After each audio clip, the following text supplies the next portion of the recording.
What's up, y'all? Y'all are tuned into another edition of the Linc Up featuring Symone Stanley, Lord Brunson, and yours truly, Tone DeShields II from Chalk It Up Sports, where no matter if we win or if we lose, we just got to charge it to the game. I know a lot of y'all have been gearing up for the show. I can't wait to kick it with these beautiful people. This is the dopest part about the week right now. I get to kick it with Symone Stanley. I get to kick it with Lord Brunson. This is the vibe I've been looking for.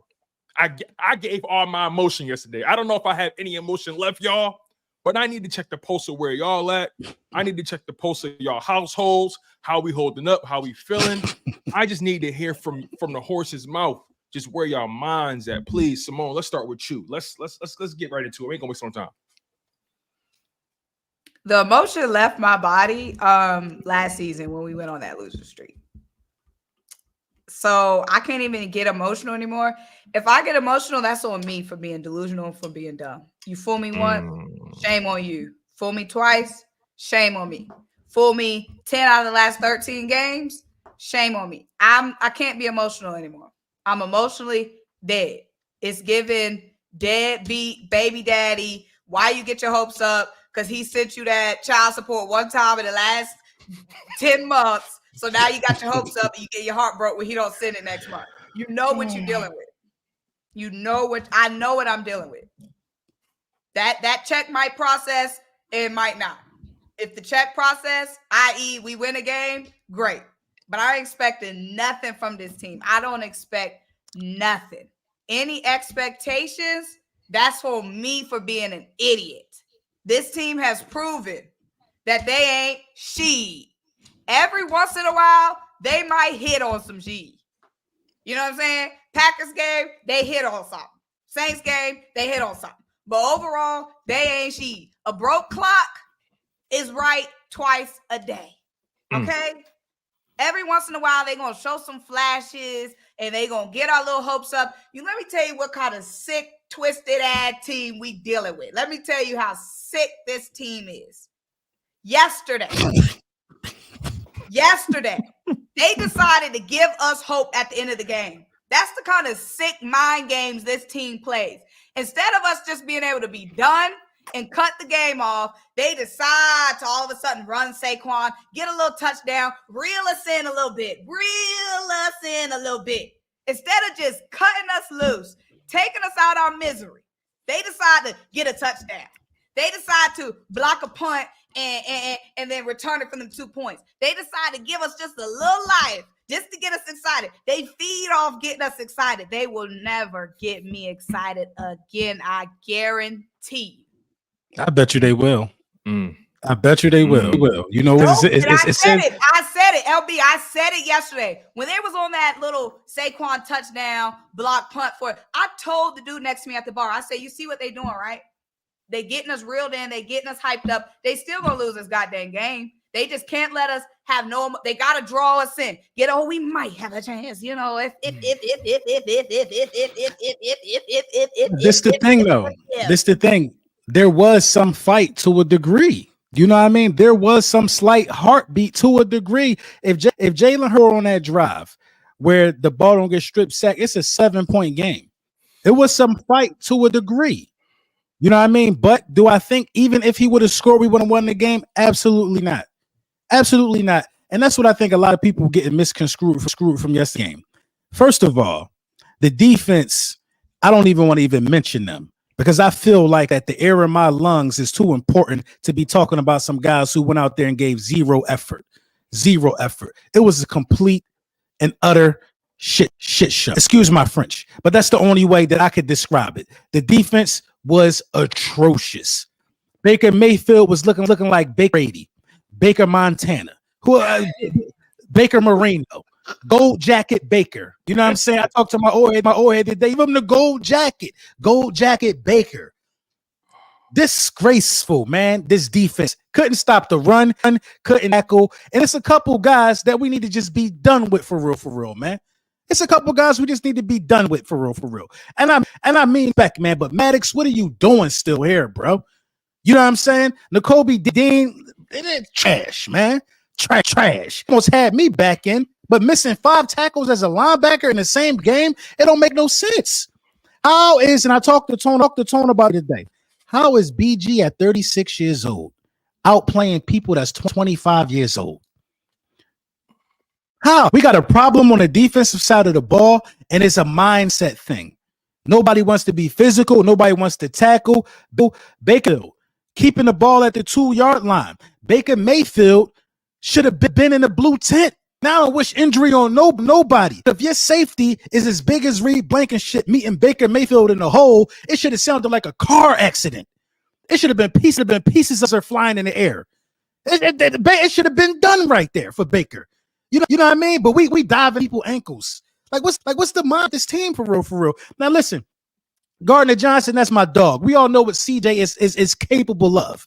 He ain't have his best game. You know what I'm saying? So we can't talk about everybody and not talk about Gardner Johnson. He got to tighten up too. He know that. You know what I'm saying? But after losing guys on this team that wear a C on their chest like Slay, posting his career stats after the L. Like we care about after an embarrassing performance.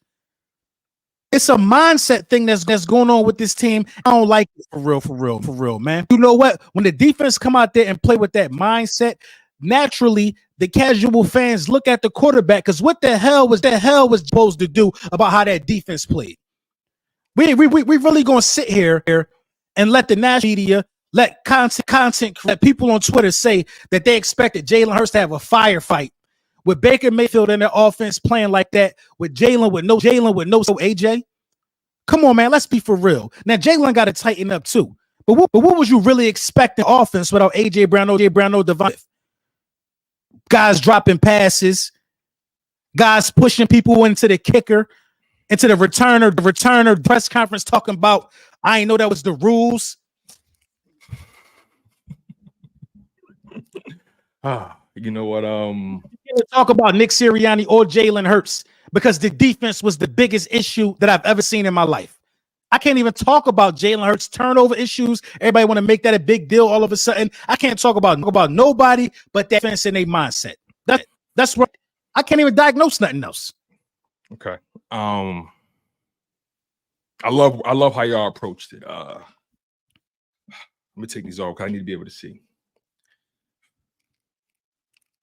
This team has a culture issue. This team has an accountability issue. This team has an identity issue. This team has a plumbing issue. They have carpentry issues. They got bug issues. They got everything issues, okay? I look at this team. I was watching this team yesterday. And the moment Zach Bond in the first quarter, first drive for the Buccaneers, Zach Bond tipped the ball. It went right into the receiver to the Buccaneers. When I saw that moment, I said to myself, oh, this is going to be one of those kind of games.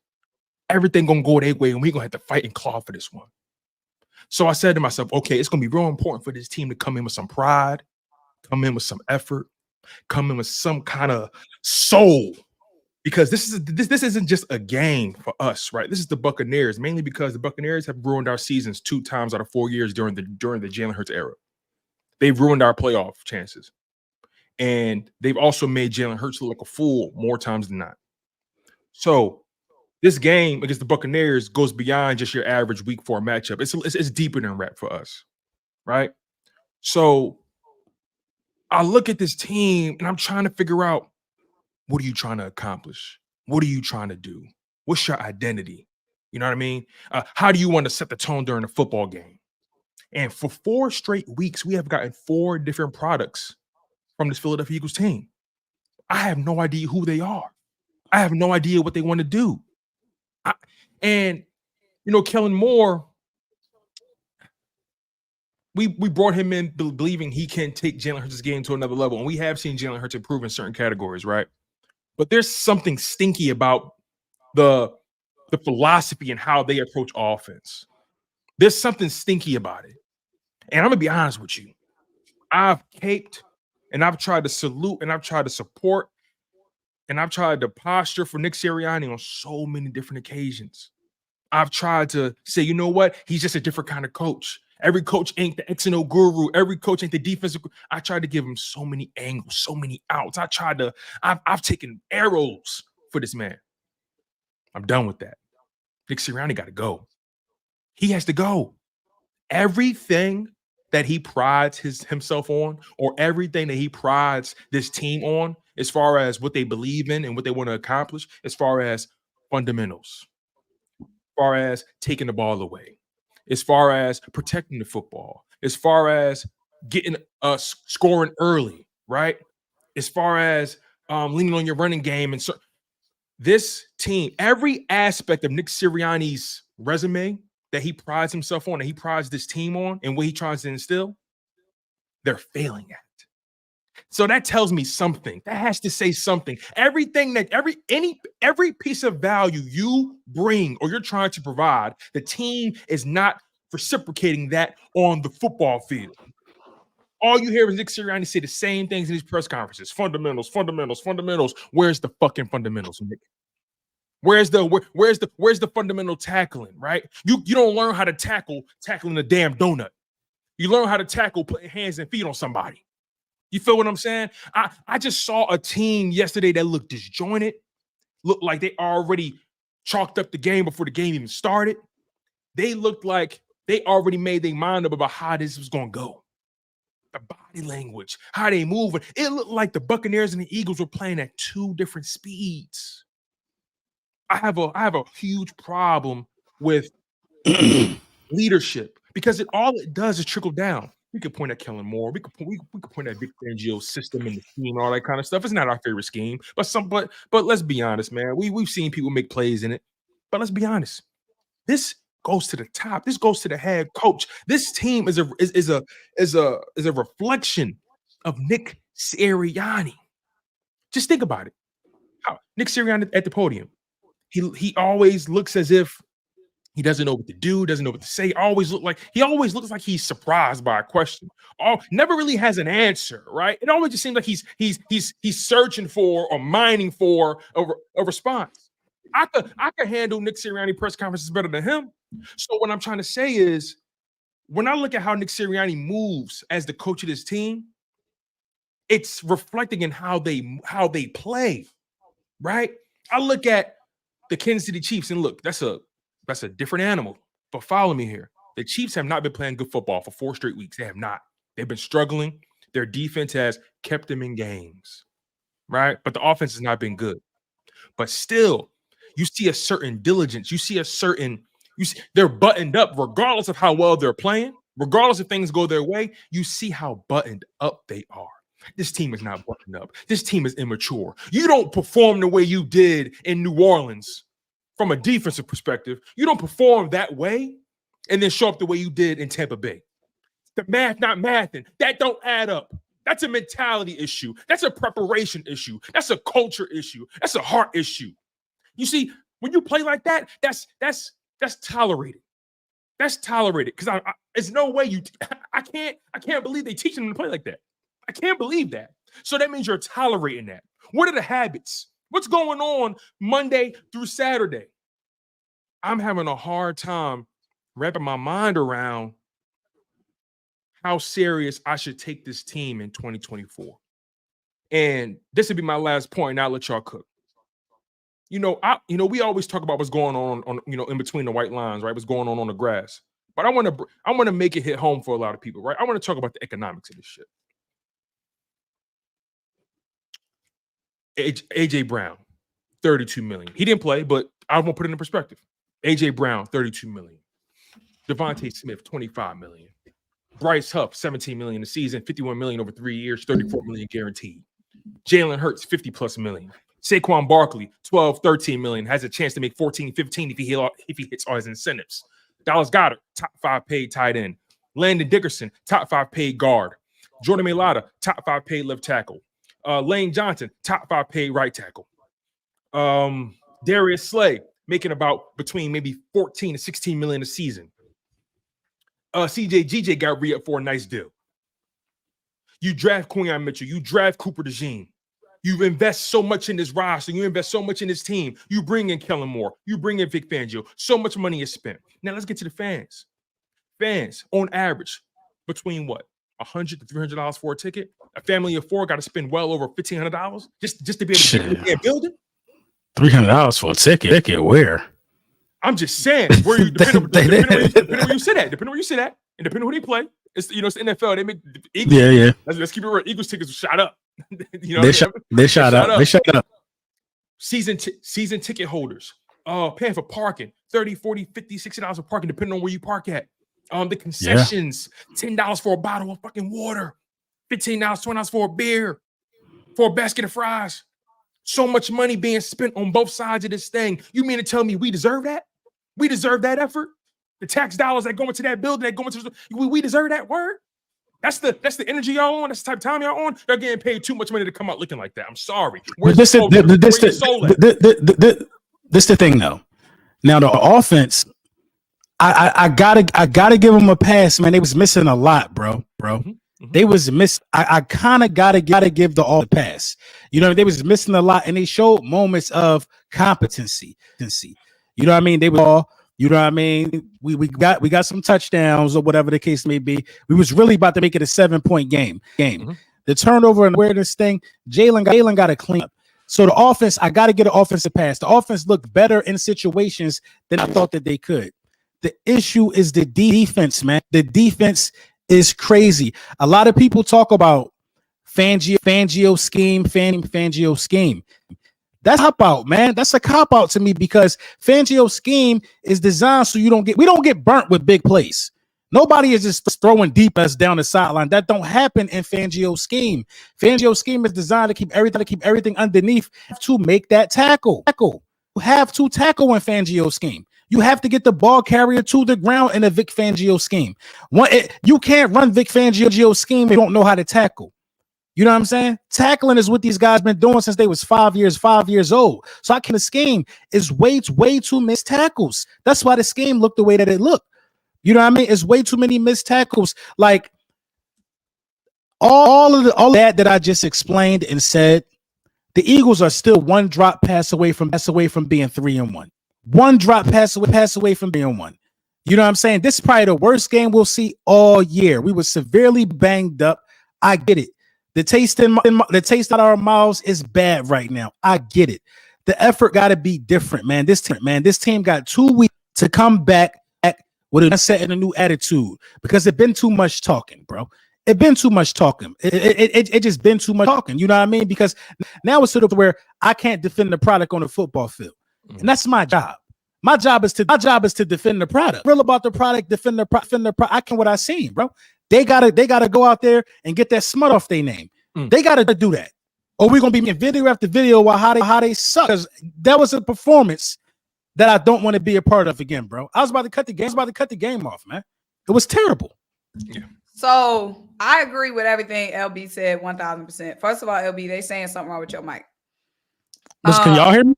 We can hear you, but it's like skipping. It's like a slight skip or echo or something like that. Like a lag to an extent. Almost like some static. But yeah, Symone, go ahead. I agree 1,000% with what LB said. Okay. No, my bad. Let me mute. Offense get a pass. But what does not get a pass is Saquon Barkley only having 10 carries. In a game where we didn't have wide receiver 1, wide receiver 2, or wide receiver 3, because at that point, Britton Covey had done jumped to the wide receiver 3 spot. Mm-hmm. We was without AJ, Smitty, Covey. Wide receiver 1, 2, 3 is gone.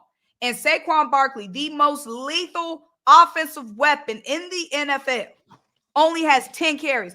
I don't know if that's on Nick or Kellen. I don't know who running the clipboard, because in one instance, Nick say he ain't got nothing to do with nothing, his hands off, and then Nick be saying stuff that makes me think Nick does have his hands in his offense. Regardless, 10 carries. When Saquon gets the ball, magic. I see sparks flying on the field. When Saquon has the ball, it's electrifying. Magic is happening.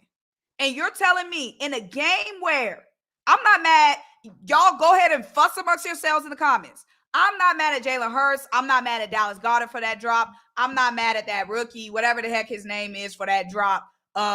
I'm not mad at nobody on the offense except for whoever decided to give Saquon Barkley only 10 carries. That's a war crime. Whoever decided that should be fired immediately, instantly. That is unbelievably a war crime. Outside of whoever made that decision on offense, because I don't know if it's Kellen or I don't know if it's Nick. I'm not mad at the offense. The defense, disgusting. We got walked down on the first drive of the game. There was never any life, never any fight, never any spunk to the defense. The defense, 0 injuries. 0 injuries on the defense coming into the game. The defense was supposed to set the tone. The defense was supposed to give the offense life. The defense was supposed to be giving us hope with Devontae, with AJ, everybody out. We expected for the offense to be a she show. We expected that. The defense, though, they were supposed to overcompensate for the struggles that we expected for the offense. Grown men. I'm telling you, I can't believe I'm watching grown men. I cover some high school football here in Georgia. I've never seen no bullshit like I saw on the field on Sunday from that defense. High school football players making better tackles. I'm not even talking about the 5-star boys in Georgia. I ain't talking about the Travis Hunters in high school down here. I'm talking about your regular grade A, 4A Georgia high school football in DeKalb County. Your regular degular, everybody in the school make the team if they want to. Football players. And I'm seeing better tackling. That was comical. That tackling performance, comical. I watch football all day long. For the past 20 years, I've never seen nothing so bad in my life. Never in my life have I seen such a piss poor performance across the board. Outside of Brandon Graham, I've never seen, I don't know how they can show their face to each other. They should be embarrassed. How are y'all not embarrassed? I'm telling you, 100 yards and missed tackles. 100 yards from Next Gen Stats. Next Gen Stats reported 18 missed tackles. 100 yards. And y'all want me to click the game off and be mad at Jalen Hurts for a fumble in garbage time when I watched 60 minutes of bullshit from that defense that had no freaking excuse. Symone, real quick, you know what's crazy? You know what's crazy about the whole thing? We've played, in my opinion, you could probably make an argument Kirk Cousins is better than Baker. Maybe. Who knows?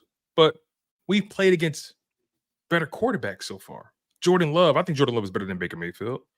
I think Kirk Cousins can compete. I think Kirk Cousins and Baker Mayfield are probably on par. Derek Carr, maybe he's the worst out of the bunch, maybe. But I think Kirk Cousins, Baker Mayfield, and D. Carr, they're all comparable in their own way. Jordan Love is by far the best one.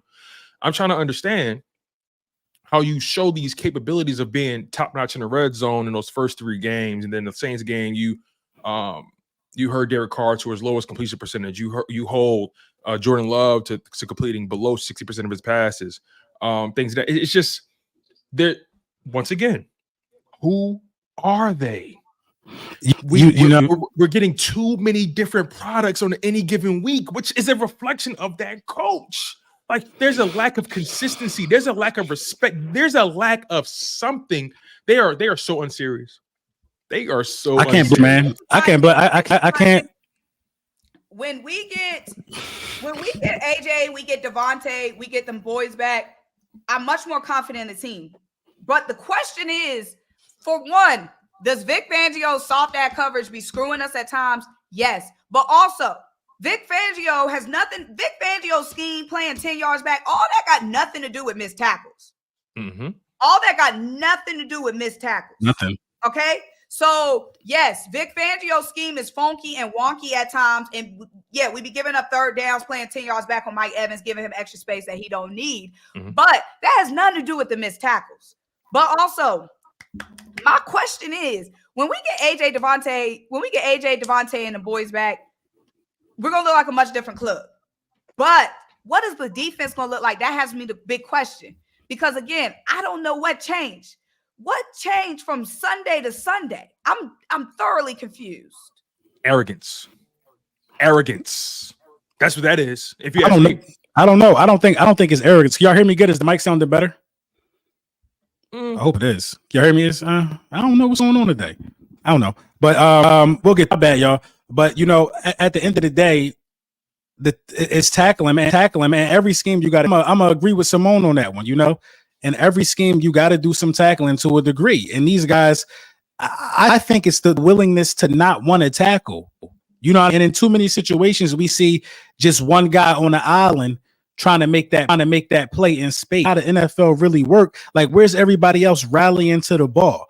I think that guys need to start playing more man to man. So then if you play man to man, and you'll be accountable because that's you that got beat.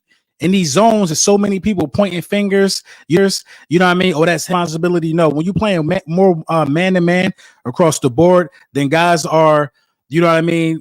They're forced to accept responsibility for their man and for their coverage. The tackles that was missed, it's a joke, man. It's a real joke. And then when you make a play like Brandon Graham made, you know what I'm saying? You force a punt, then you run it into your own kicker. Like Cooper DeJean might got a concussion from people around him. Bro, on his team. That was crazy. I mean, it's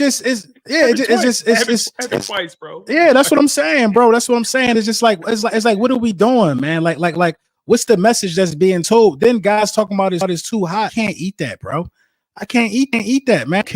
I don't care about excuses like that because I've operated in some heat too before, man. I don't care about nothing like that, bro. It's your job to run around and play football, bro. In the heat, in the cold, in the rain, like you got to play in them conditions. So, and to Tone's point, I think Baker is a lot better than a lot of the quarterbacks we played for real. If you want me to be honest, I put a little more real quick. No. I know you're not. Yeah, I know you're not trying. I know you're not trying to compare, but Baker has some really good weapons. You know what I mean? And Baker threw a really good, and we should have been prepared for that, though. We should have been prepared for that. Like the Bucs didn't even run the ball for real, bro. They came out and threw the ball. They came out flat out and threw the ball, and they disrespected us. They got right with us. You know what I'm saying? They found their guys that they wanted to like. Avonte Maddox really scared to tackle, bro. And it's like he really getting valuable minutes on the roster. He's scared to tackle. You know what I mean? We didn't see that in training camp. Why would he be a starting nickel for the Philadelphia Eagles if he is afraid to tackle? You know what I mean? That's what I'm saying. Diving at people's ankles. Like, when has that ever been a part of tackling, bro? When has that ever been a part of tackling? Yeah, I mean, it's sad, bro. It's sad. And I be feeling sorry for our legends that really held it down for years, like BG. You know what I mean? Because look, BG is forced to be around. BG could be spending his last season with a team that really want. BG could be in Kansas City. He could be in Kansas City with Andy Reid right now. You know what I'm saying? Like having a time instead of being over here with these young bums who running around don't even want to tackle. Yo, LB, you know what BG probably saying when he go home, when he lay his head I'm next done. to his lady, when he relax, he probably saying, "Yo, baby, 10 more games. These young brothers don't want it, man. They don't want it. They don't want it. They want to, they want to buy. They want to wear their chains. They want to look fly. They want to look the part, but they don't want it. And it's crazy. I hate even having these kind of conversations because, like, I respect the craft so much. I respect the game so much. I like never played in NFL or college ball or even high school football. I just love football and I just study as best as I can, as much as I can. And I try my hardest never to question effort. I try my hardest never to question preparation and confidence, because some of those things is hard to measure, right? It's hard to measure those things exactly. They're not really tangible, right? I could discuss numbers. I could discuss, okay, he threw it in a I could discuss those things, but it's hard for me to measure a lot of those things, right? But some things just jump off the page. Some things just jump off the screen, and they're so clear cut. And you got to ask yourself, who's leading these men? I'm telling you, man, this is a reflection of the head coach. And I'm not taking no fire away from Jalen Hurts, y'all. Best believe that. I'm not taking no fire away from the way that defense performed. Best believe that, because at the end of the day, coaches can give you the game plan, prepare you. At the end of the day, players got to go out there and execute. You got to execute. And because the tackling was so bad, it's like, damn, can I really look at Vic Fangio and say he the problem? Can I really look at Vic Fangio? Yeah, it's just not fair. Like, it's you 16 missed tackles. How can I look at Vic Fangio and say that's his fault? How? No, we had a tackling issue. We had a tackling issue last year. And the year before that. See, people forget. Even when we went to the Super Bowl, we had tackling issues. Right. You know what I'm saying? We had tackling issues. But we had tackling issue last year. I think it's a given at this point that we all want Nick Sirianni gone. Is that even up for debate at this point? Nah, not anymore. But I can't even blame him though. You know, I just feel like I'm not blaming him. I feel you for this specific law. Like, I'm not like when I close the book on this laws, my eyes is looking at, like I said, whoever checked off Saquon 10 carries and that all them goddamn missed tackles. But start right there, Symone. Real quick. But Nick ain't off the hook for all the bullshit he's done for the past year and a half. That's what I'm saying though. A lot of people catching strays. A lot of people catching strays because we got a bad taste in our mouth. Like I said, I get it. But if you win this game, you 3-1. No, if Saquon drop, you know what I mean? So we wouldn't be talking about Nick though. No, baby. I would still be on Nick head. Yeah, because same. Regardless, you could put lipstick on a pig. We won games last year off some bullshit.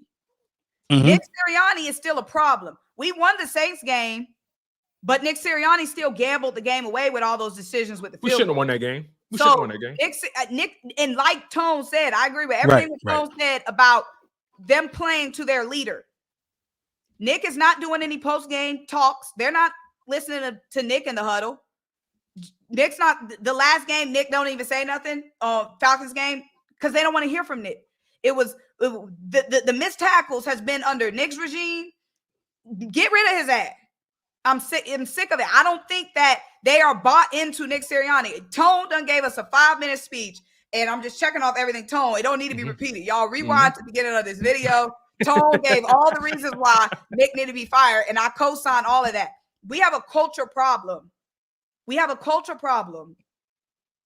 And that starts with it trickles down, and that starts with but culture and fundamental accountability is two different things though. I think we have a toughness issue on the defensive side of the ball. If you would have invested in a linebacker position, in fact, to where you got a guy that's going to definitely tackle. You know what I mean? You got a guy that was going to lead by example, then I think the rest of the team would have led by example. You know what I mean? You got to have leaders on the field. Who is the defensive leader on the field on the defensive side of the ball? We got to slim on the offensive side of the ball. Who sets the tone? Who sets the tone? Season, what did they say? We play how we practice. That's what they said last. Who sets the tone as far as what? Like what I'm trying to Reed Blanket, Sidney Brown said last year, we play how we practice when they asked about the missed tackles. It's the same issue this year, missed tackles. That is a culture problem, bro. That's a weak-ass practice problem. That's a weak-ass mentality problem. And yeah, we need a leader on the field. But I agree with that. A leader, period. When they look at Nick Sirianni, is that somebody they want to get up behind? That's not what it's given. We've had a million signs. Jalen Hurts not getting along with Nick Sirianni. We had Sidney Brown saying the issue with Nick Sirianni. It's been so much coming out, and we even see on the field. We see Nick never has an answer for the bullshit. Nick never has an answer for the bull. He did something. But how do you? But let's be real. How do you? It's nothing to say. Nobody can take the podium after the performance we just had and give a logical explanation for missing 18 tackles in the NFL game. Yes, you can, just what when they asked him about, you say the answer. If your answer is bullshit, they asked him about Saquon having 10 carries. First of all, there should never be a situation where you even have to answer that question, because there should never be a situation where Saquon only has 10 carries. Agreed. What was his answer? I agree. We didn't have a good sustained drives. What is good sustained drives? He had the nerve to say, I agree. He had the nerve to say, he don't have an answer because he don't have a plan. Okay, Jalen Hurts throws the picks, right? I don't care what Jalen Hurts says in the press conference. There's no answer you can give except be better, because what can you do but be better? So I'm not picking apart Jalen's answers. But Nick, what is your logical answer for Saquon only having 10 carries? He doesn't have one because there's no reason for it. He's just out there doing you're right. And this question, have an answer. And this question was asked to him. This question was asked to him before, and his explanation for it was, we were down so much we had to throw the ball. But you got I'm not buying that. I'm not buying that. You can't buy that because Saquon Barkley is a home run threat on any given game. And also, you know why I'm not buying that? I'm not buying it because you was down 24 points in the first quarter. Practice as a coach. That's foul mother freaking practice. Snatch it. Snatch the headset. Snatch the laptop. It's malpractice. I agree. So he's not without blame. But maybe I just cannot get away from what I saw on the defensive side of the ball. I think I'm stuck there, y'all. I'm stuck there until the next game, probably. LB, there's a long standing issue here with Nick, whatever his middle name is, Sirianni. There's a long standing issue, and I was saying keep Nick at a period of time. There's a lot of issues going on. Okay, but Nick has been a long-standing issue. So while we kicking issues out the door, he got to get kicked out too. We won the Saints game despite of Nick. Nick did everything to have us lose that game. Yeah, and you could probably contribute the Falcons lost on him. One last thing in the Saints game, Saquon didn't get a carry until what, the third drive of the game? Yeah, like the second half though. The second half when we used him. Game despite of Nick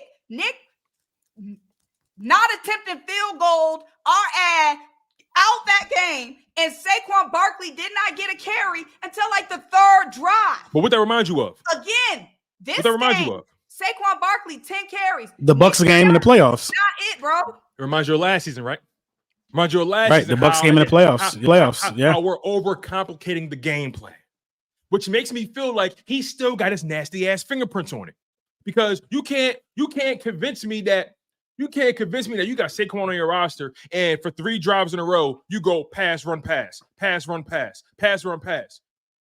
You ain't got AJ Brown, you ain't got Devontae Smith, you ain't got Britton Covey. Your passing game is compromised. So by nature, by default, the next logical explanation in the game planning sessions are, okay, how can we stimulate or create offense? No we're missing our 2 top guys on offense, right?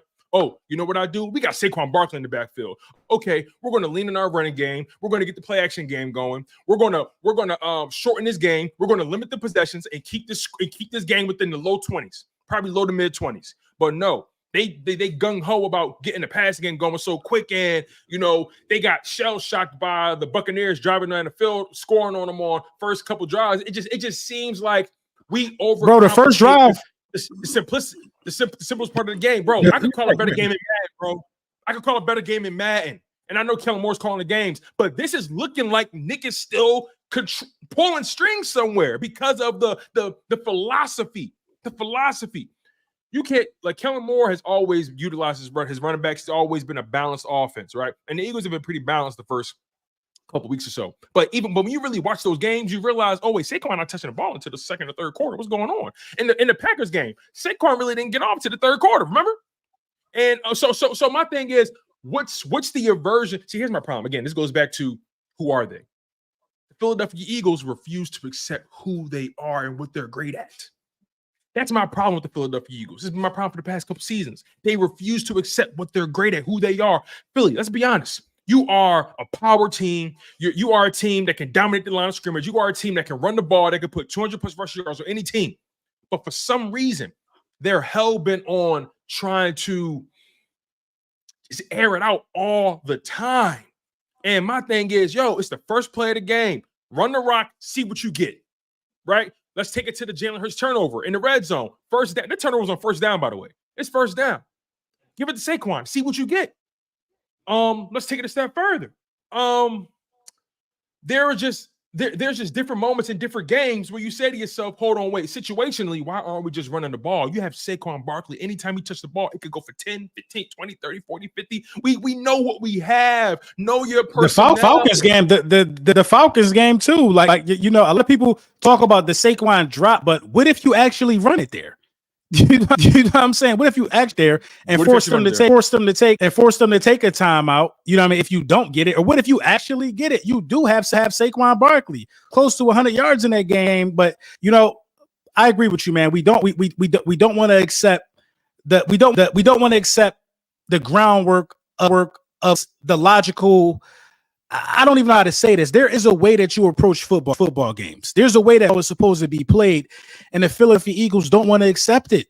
You saw the same. Nick Sirianni is a huge problem. That's not what I'm because if you down your guys on the outside, you're supposed to run the ball and try to control time of possession. It's the opposite. That's another thing. When you run the ball, you utilize the blitz. You're supposed to. You know what I mean? When AJ Brown was out, you know what I mean, last year in the playoffs, we didn't run the ball with Swift. You're supposed to try to control time of possession. You know, so I do fall on the offensive side of the ball as well, just for having a shitty game plan, because we tasted blood from them going up 7-0. Our first throw to Dallas got it. It was a good throw. It was a good route. You know what I mean? But it was a drop, because so many different things can happen when you throw the ball. You know what I mean? To running the ball and probably getting 5 yards. So Nick Sirianni not off the hook at all. But I just don't see the Philadelphia Eagles firing him at 2-2. I got to play to get 2 right now. Yeah, he needed to go, but I think it'll be a mistake to make it happen in the middle of the season. I think it's a mistake to make it happen in the middle of the season with this run. I'll tell you this. I think you got to do it off season if you're going to do it. I'll tell you this, bro. They had fired that man before they missed the playoffs. I believe that. I don't think we're gonna miss the playoffs, though. I don't think it's gonna come to that, and I think he's gonna get another line. Like, this the thing. Like, don't say we gonna get another year, Nick. Don't. Listen, it's nowhere. This the bottom line. This the cold heart, all frustrated. But we nowhere near dead and out of this. We 2-2. We only play all NFC. Haven't played a divisional game yet. You know what I'm saying? AJ Brown played 1 game. Smitty missed the game. Lane Johnson missed the game. To be what we just saw yesterday is a blessing itself. You know what I'm saying? We saw, and this what really frustrates me about this game. We saw against the Saints. We saw how this defense can play against the Saints. Hold on, stop. All of that just went out the window. Hold on. Yeah. This nigga Darius Slay is on a podcast with Michael Parsons. Right now? I'm looking at it right now. This was just posted about less than an hour ago. Are they for real? Micah hurt. Okay, whatever. Slay for real? You on the podcast right now? Bro, they you listen, I know the podcast game. You got to fulfill them obligations, bro. If you want this podcast, I'm done, man. I ain't gonna lie, man. All I can say is bro. We'll get to Darius in a second. Hold on. LB. I don't think all hope is lost, because all hope is not lost for my team, but all hope is lost for Dick. I'm done. It is. So when we get Devontae, AJ, and them back, we gonna be fine. Okay. And the defense gonna feed off the offense. When we got AJ back, we got Devontae back. They back in the end zone, bad boy. They back in the end zone doing the D-Wade, LeBron lob. Defense gonna be fired up. When we get AJ and Smitty back, we fine. But who is not coming with us? Is Nick Sirianni. We gonna be good. I feel like we're gonna be good, but Nick ain't coming with us. He don't get to enjoy the good, because a lot of the bad. Now, again, we talked about execution. We talked about all that. But a common theme from last season to this season, obviously missed tackles and Nick Sirianni having his hands in some G he ain't supposed to have his hands in. He's supposed to be shaking them pom-poms and challenging plays. Throwing that challenge flag and shaking them pom-poms. He ain't supposed to be doing nothing on the headset saying G. He ain't supposed to have no clipboard. He ain't supposed to have no iPad. He not supposed to be tapped in with Jalen in that little headset that be in the helmet. He ain't supposed to be doing none of that. People saying Slay. People saying Slay. Oh my God. We told Nick he could stay if he sits down and shuts up. In the words of Cool Cat Carter, he ain't doing that. Nick is to be seen and not heard. Why am I hearing you? Why they in the comment section? They're saying Nick, and they're in the comment section saying Micah and Slay on a podcast clowning CJ. Oh, you want to see it? You want to see it, brother? You want to see it, brother? I got it right here. I don't want to see it. I don't even. You know what? I don't even want to see it, bro. I don't even want to see it, because, like, we not done, but stuff like that can make us done. You want to that hear you up from the inside out, bro. You got Devin White at home, liking Jalen Hurts getting strip sacked by Levante David. You got Darius Slay going on the Op podcast mid-season when you just got your ass whooped. Come on. We care too much about this shit. We care more than them.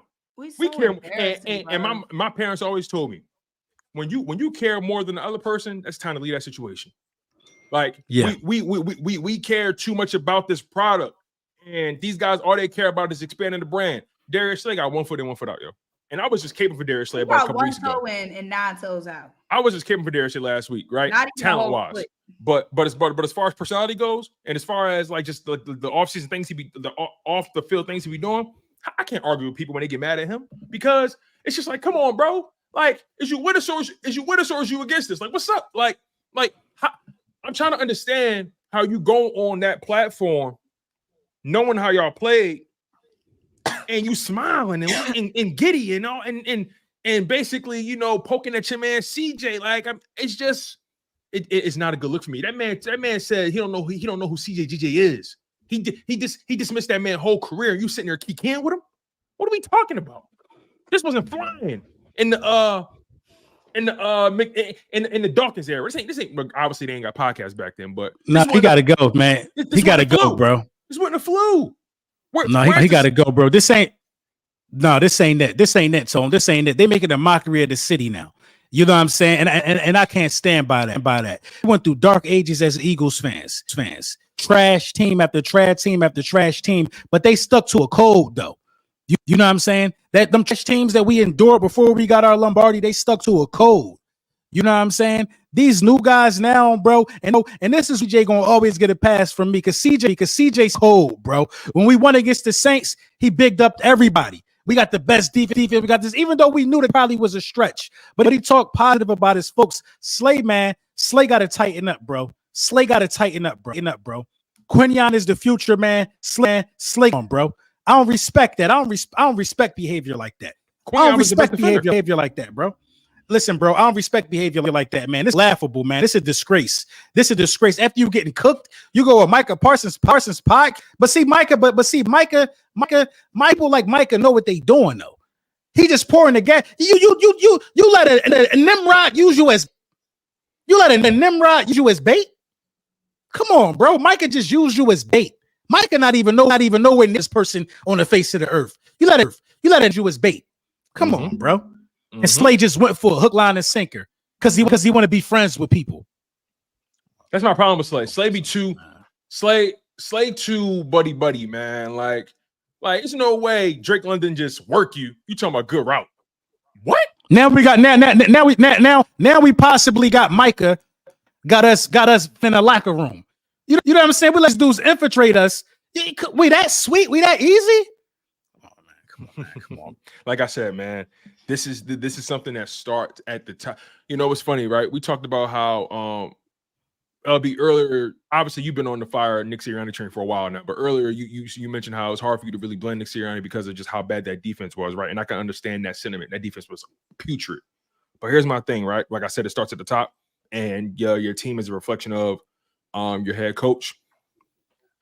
Dan Campbell came in Detroit and set a tone. Shift their whole culture, turn them around for being one of the deadest teams over the past 30, 40, 50 years. Shifted their fortunes because he came in with no nonsense, because he came in having them boys hit. You know what I'm saying? Dan Quinn said this in one of his meetings with the players on the field. It was after practice. I think it was one of the Hard Knocks episodes.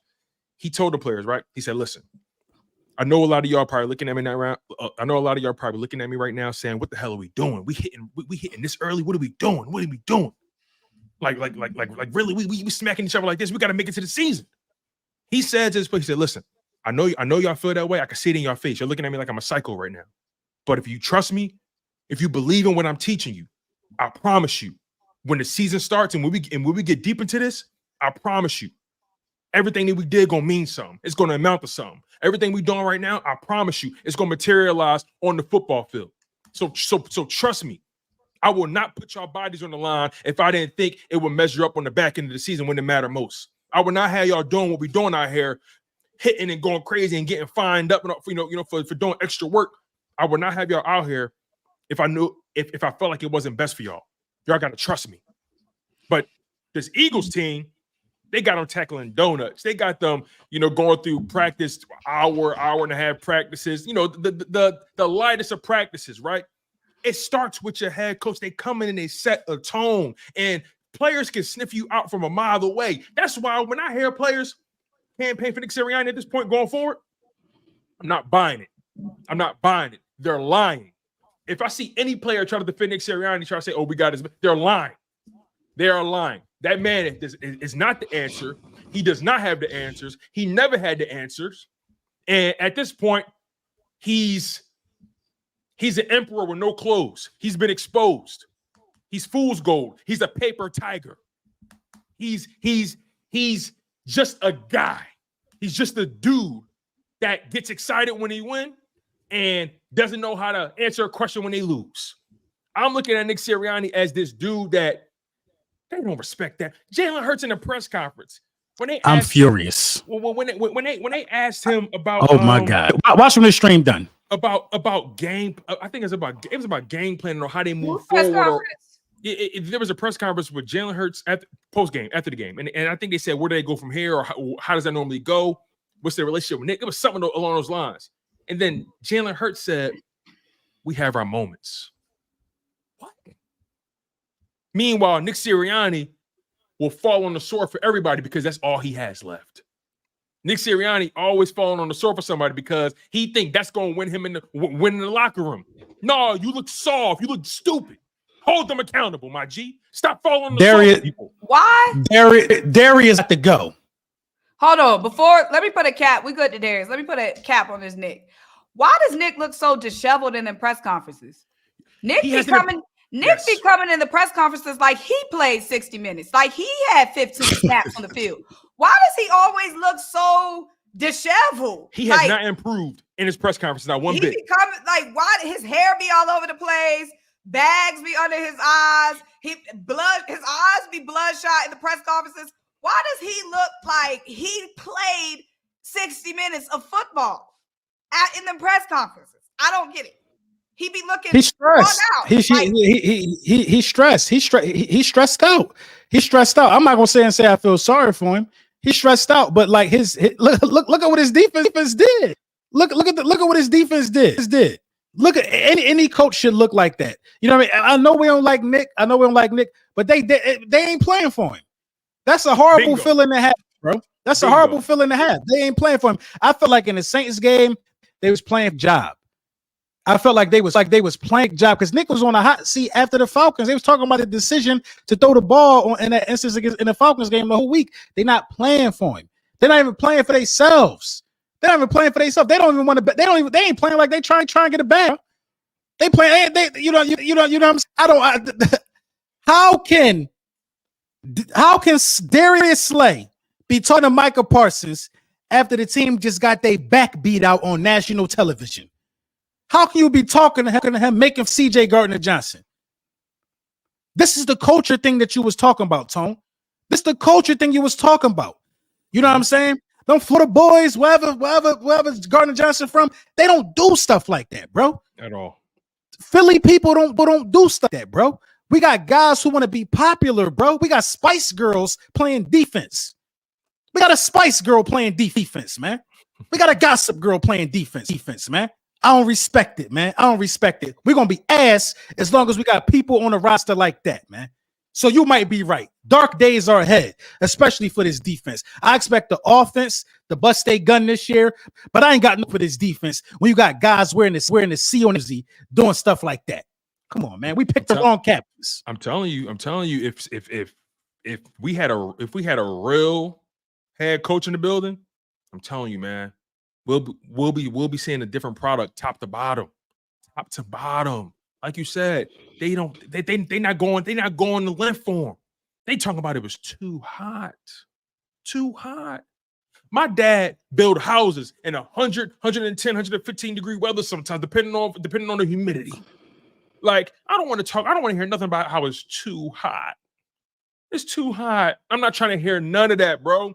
This city, where I'm from, born and raised in Philly, all my life, I see people bust their ass, blue collar, first responders. You know what I'm saying? labor workers, you know what I'm saying? People that work in the hospitals. I'm seeing people that put they all into their craft because they got to bring it home to the babies. They got people to take care of. They got medical bills. I don't want to hear you talking about it's too hot. That's what, I'm cramping up. Which goes back to my original point. They were not prepared for this game. The weather was already on the board before y'all got down there. Y'all knew what was coming. Y'all played in Tampa Bay multiple times. How can y'all keep failing the same test over and over and over and over and over again? But the thing, we beat them last time we played them healthy. You know what I'm saying? We ain't played them healthy the last 2 times. We had some key guys out the last 2 times. You know what I mean? I feel like it would have been a different issue had our offense been out there. We would have been able to tear off the defense. But missing 18 tackles and them misses go for 100 yards after catch. I mean, that's a tough pill to swallow, man. But it don't we softer than the blouse and blooms. But you can see why. Guys wearing the C on their chest, running around here keying with Micah Parsons, bro. Want to be friends with Micah Parsons, bro. Want to be friends. Yo, you could cut him too. He could go, bro. He could go. I ain't got no Slay jersey. No one man is more important than the team. No one man important than the team. I don't need no interview. I don't need none of that, bro. I ain't that type of guy, bro. I need my team to win. I want to talk about my team being successful.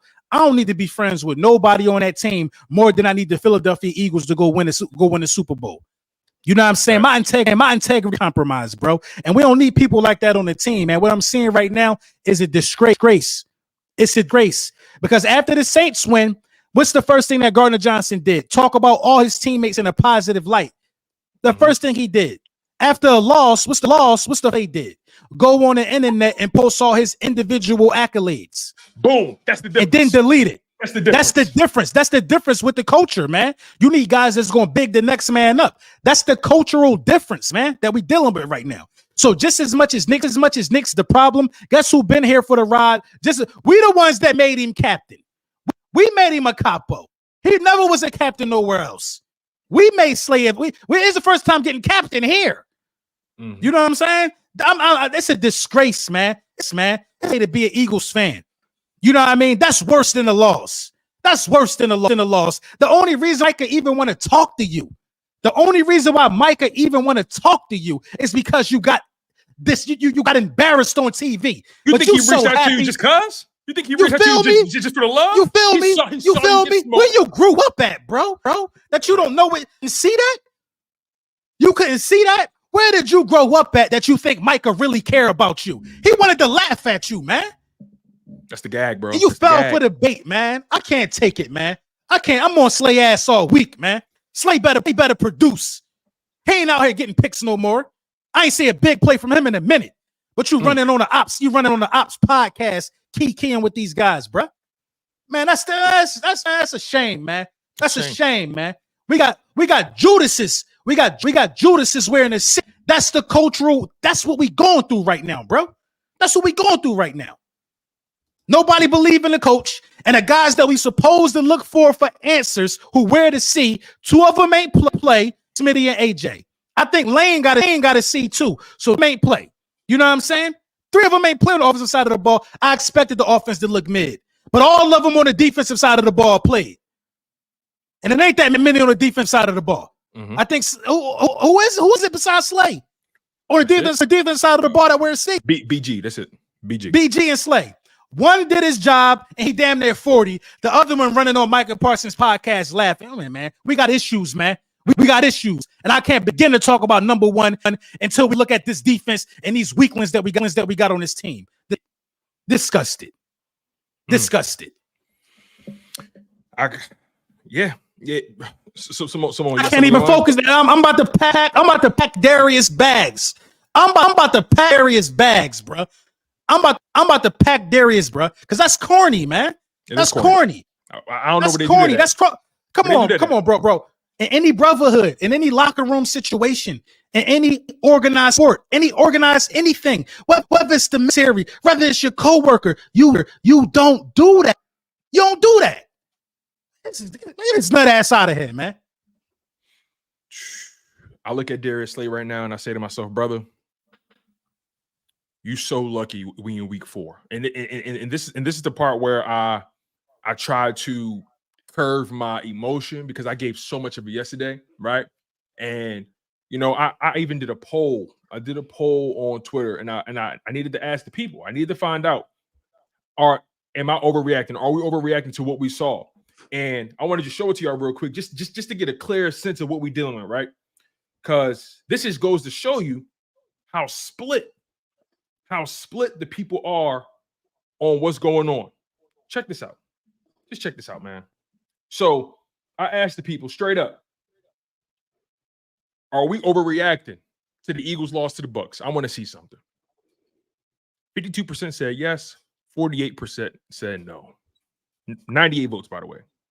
But again, that just goes to show you that in reality, we're all over the place as a franchise, as a fan base, as an organization. We're not even lockstep on what the issues are, or if we really have issues or not, or if we're overreacting. See, again, we said this as a matter of LB. We talked about this before we came on, right?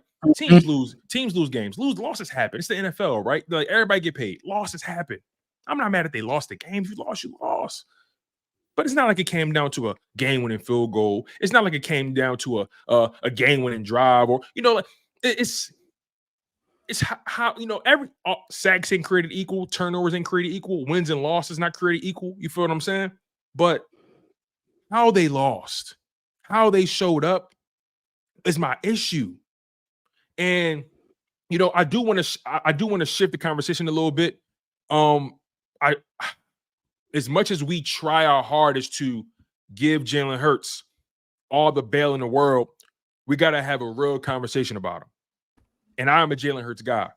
And that's not going to change until he playing for another organization or until he retires, whatever it may be.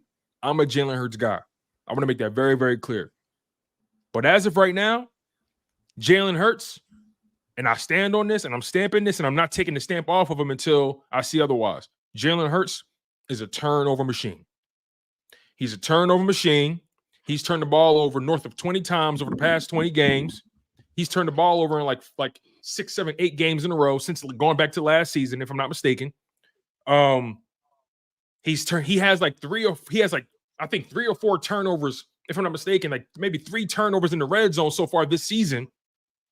I mean, I'm trying to understand what's going on with him, right? Because I feel like Jalen Hurts is a talented quarterback. I feel like Jalen Hurts knows how to win football games. I feel like all of that.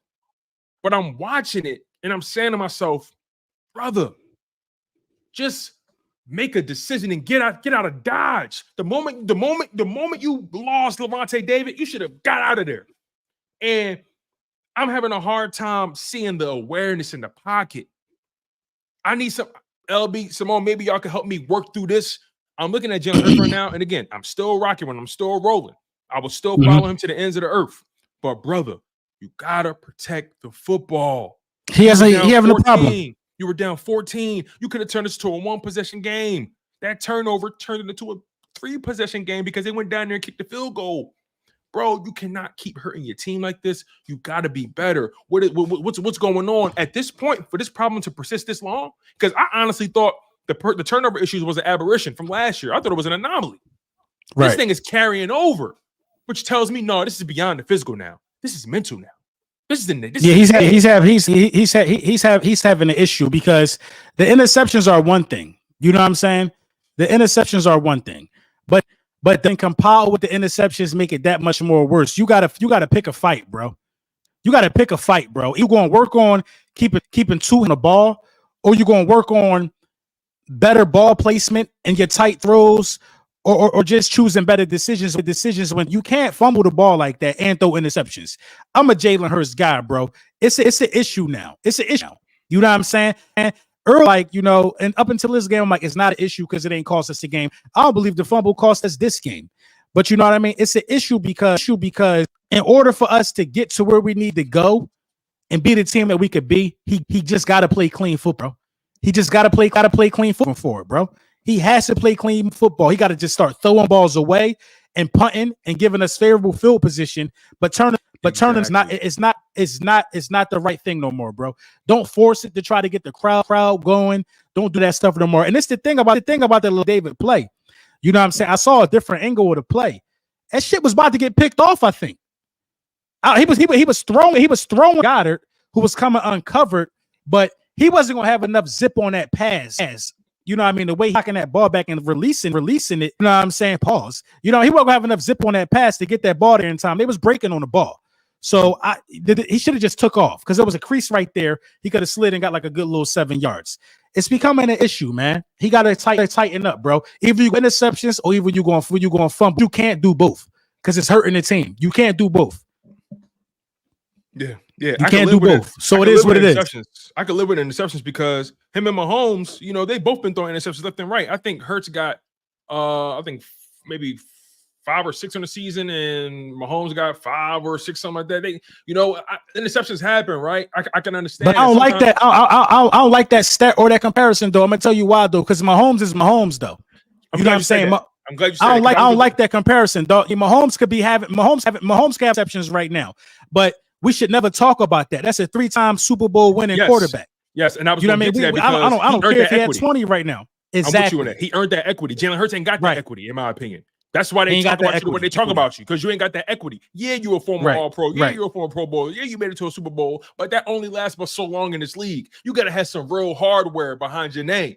And when your name is Patrick Mahomes, you can afford to have a rough start to your season, especially when your team starts off 4-0. And then right. Because it ain't number one, it ain't hurting it, and we know he don't got the most talented wide receiver core. Exactly. You know, I mean, he got a rookie and Xavier Worthy getting a lot of touches over there and responsible for a lot. But you know, Jalen Hurts, he can't do it, man, because a lot of people still don't believe in him. They ain't believe if he'd have won a Super Bowl in him. You know what I mean? That's just the way the world works. You can't give people reasons to not believe in you. You got to have people. The Super Bowl season, people was mad that he was succeeding. You got to have him like that, bro. He got a football for his name and his reps point. At this point, he got to play clean football for his name, bro. I can't argue with that. Symone, you got anything you want to say before we get to these super chats? Because we got a lot of them, man. They in here. We got a lot of them things. It's 30 in there. 30 in there. Dirty 30. Yeah. I said it last show. Last show when we won with the turnovers. Mm-hmm. The turnovers got to stop. It's no excuse for the turnovers. Like, turnovers got to stop. Jalen got to be better. I don't have the energy It's like when you got 2 kids. One kid is drawing on the walls, you know, having a fit, having a tantrum. Another kid is over there playing in their food. I got a bigger fish to fry right now than Jalen Hurts turnovers. I got bigger fish to fry right now. Jalen Hurts turnovers, it's a given. Fix it. The defense is a bigger issue to me right now. I don't have the gas in the tank to have a rant about Jalen right now. Mm-hmm. I just don't have the gas in the tank. We all know he got to clean up the turnovers. We know that. Even with the turnovers, we can still win games, though. We've seen it. When AJ and Smitty come back, it's going to gloss over all the bullshit of the offense. It's going to gloss over all of Jalen's bullshit. Who is going to gloss over all the bullshit of the defense? Yeah. It's a solution for even if Jalen Hurts is playing like mid right now. It's no debate. Jalen Hurts is playing like mid. The thing is, we can still win with a mid quarterback. When you have AJ Brown, when you have Devontae Smith, when you have this offensive line, when you have Saquon Barkley, you don't need a hero at quarterback. You don't need an elite quarterback. You just need a quarterback who can sustain a couple of drives a game, which Jalen can do. What's the answer on the defense, though, is my question. Yeah, man. That's the part where I look at it and I say, damn, how can you fix that over the course of a bye week? And, you know, prior to the season, I was very annoyed about where this bye week was placed. Now, it couldn't have come at a better time. They need to unplug. They need to go back to the drawing board. They need to reevaluate who they want to be, what they want to accomplish, what they're doing it for, who they doing it for. You feel what I'm saying? I'm not seeing the drive. Hold on. They're talking about Jalen Hurts is getting paid like an elite quarterback. Do y'all realize every quarterback has that contract? Right. Yeah, I was about to say, I mean, It's 2024. Every quarterback is overpaid. That's not Jalen. That's the NFL thing. Kirk Cousins got whatever his contract is. Freaking Jordan Love, Trevor Lawrence, Joe Burrow. Jordan Love got a crazy contract. Kirk Cousins got a crazy contract. Trevor Lawrence has a crazy contract. Everybody has an insane contract. I do not care about Jalen's contract. It's a given that in the NFL, if you're a quarterback, every single quarterback is overpaid. Every single quarterback, unless your name is Patrick Mahomes, is overpaid. So I don't care how much money Jalen Hurts is making. If you have a starting quarterback, he's overpaid. That's a given in the NFL now. I don't give a flying flip about how much Jalen Hurts is getting paid. There's only 3 elite quarterbacks in the NFL, and everybody else is just okay and mid. Okay? Kirk Cousins is mid, and Kirk Cousins is winning games. Derek Carr is mid, and he's winning games. Sam Darnold is mid, and he's winning games. Dak Prescott is mid, and they're winning games. You don't have to have an elite quarterback to win games. Jalen Hurts can be mid, and Jalen Hurts can throw 1 pick a game. There's nobody else out there that's better than Jalen Hurts that we are going to get. Exactly. Who is better than Jalen Hurts that's available? Bingo. Nobody, baby. And we don't need an elite quarterback to win. When you have Devontae Smith, when you have A.J. Brown, when you have Saquon Barkley, when you have this offensive line, you can have a mid quarterback that's going to throw a pick. You can have a mid quarterback that's going to fumble every game. And you can still win those games when you have all those weapons making up for his bullshit. Now, when you're the Bills and you don't have no receivers, then you need an above average quarterback like Josh Allen to elevate his receivers. Yes, bingo. When you're the Chiefs and you have mid wide receivers, yes, you need an elite quarterback to overcompensate. When you're the Ravens, you need an elite quarterback. We don't need no elite quarterback. We don't. So Jalen Hurts being mid is not alarming to me. Okay, he's mid. Okay, we can still win with him. What about the defense though? Yeah, I feel like Jalen Hurts is definitely the low-hanging fruit overall. That's the easy conversation to have.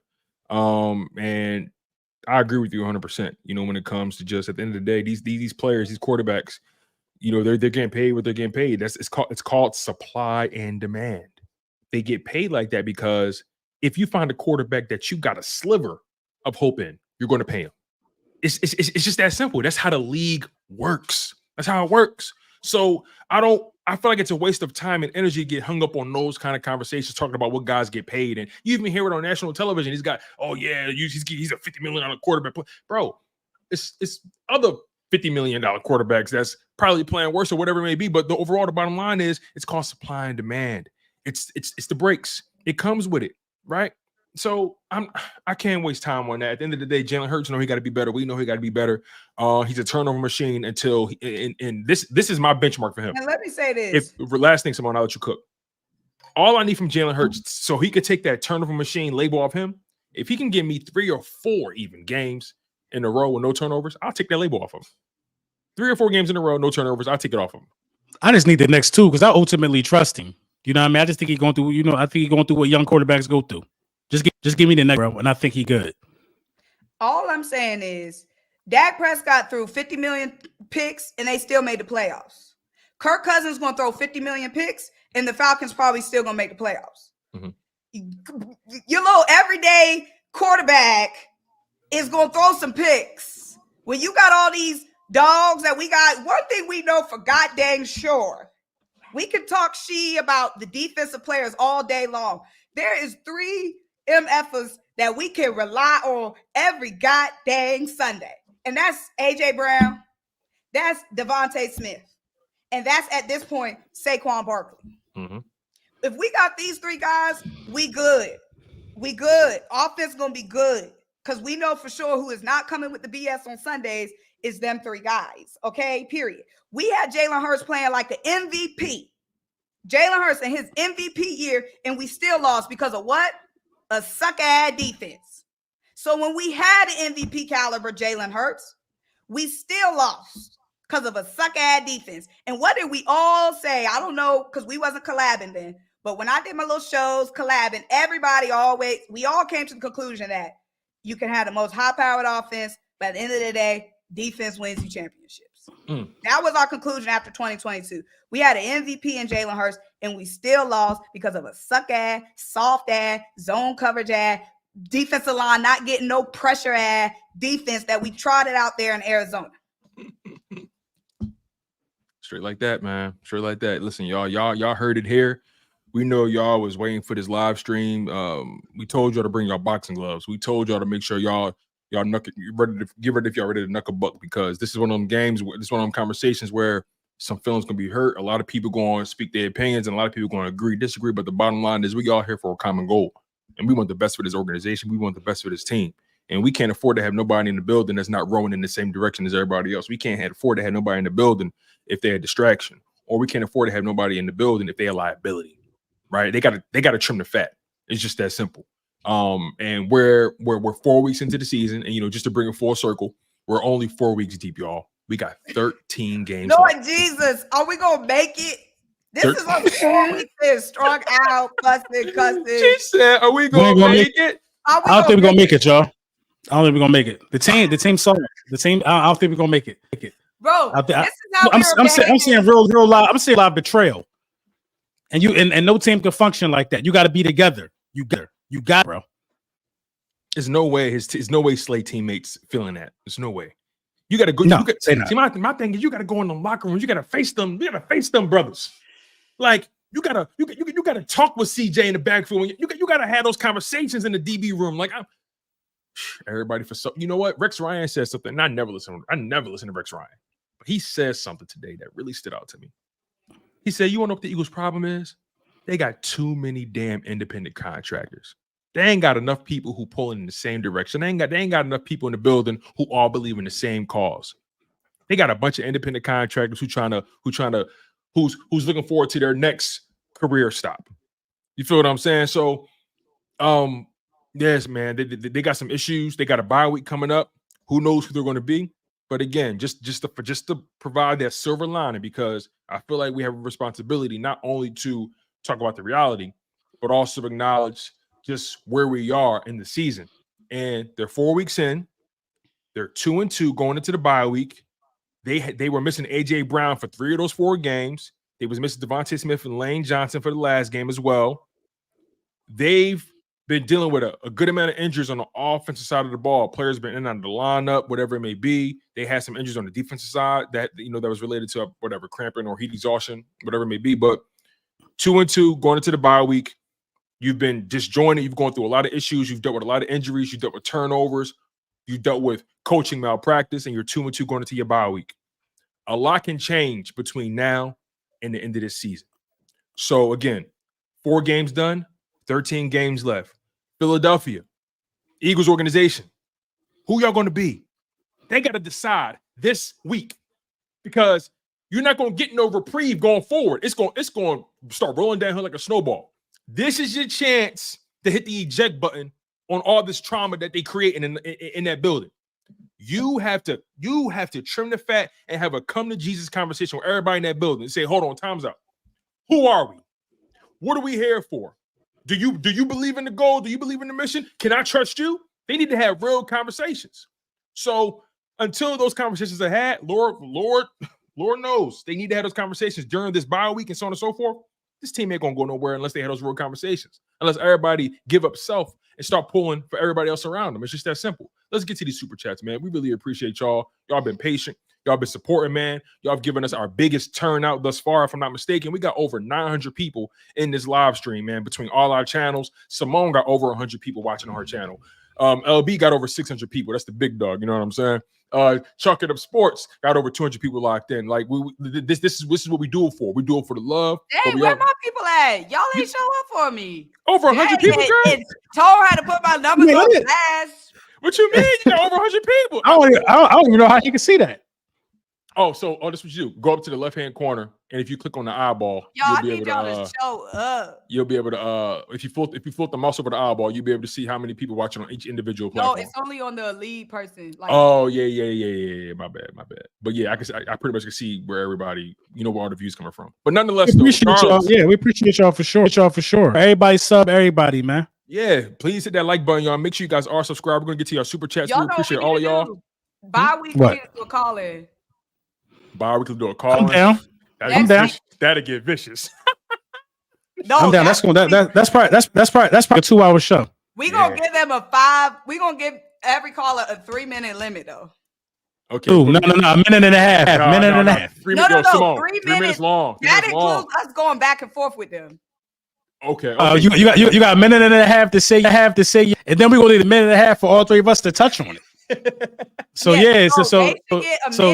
So write down. I'm gonna tell y'all right now. Write down what you want to say. Get your points together. Y'all got a week to write your points down. Don't come up here. I forgot what I wanted to say. Grasp it. Because when that 1 minute is up, that 1 minute is up. Write down what y'all want to say before y'all get up here, so you can have it already. Facts. I'm rolling. We could do that. We could either do it next Monday or next Wednesday, whatever we schedule the show. But we could do it next week for sure. I'm down with that. I'm down. I'm down. We got 30, 33. It's an all-time high for super chat. So let's get to it. Yeah, let's get to it. Infamous 2K with the first one.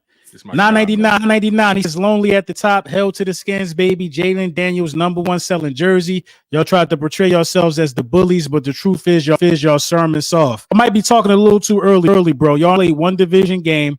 If I was you, I'd chill until Jalen Daniels beat us. I think that shit gonna happen still.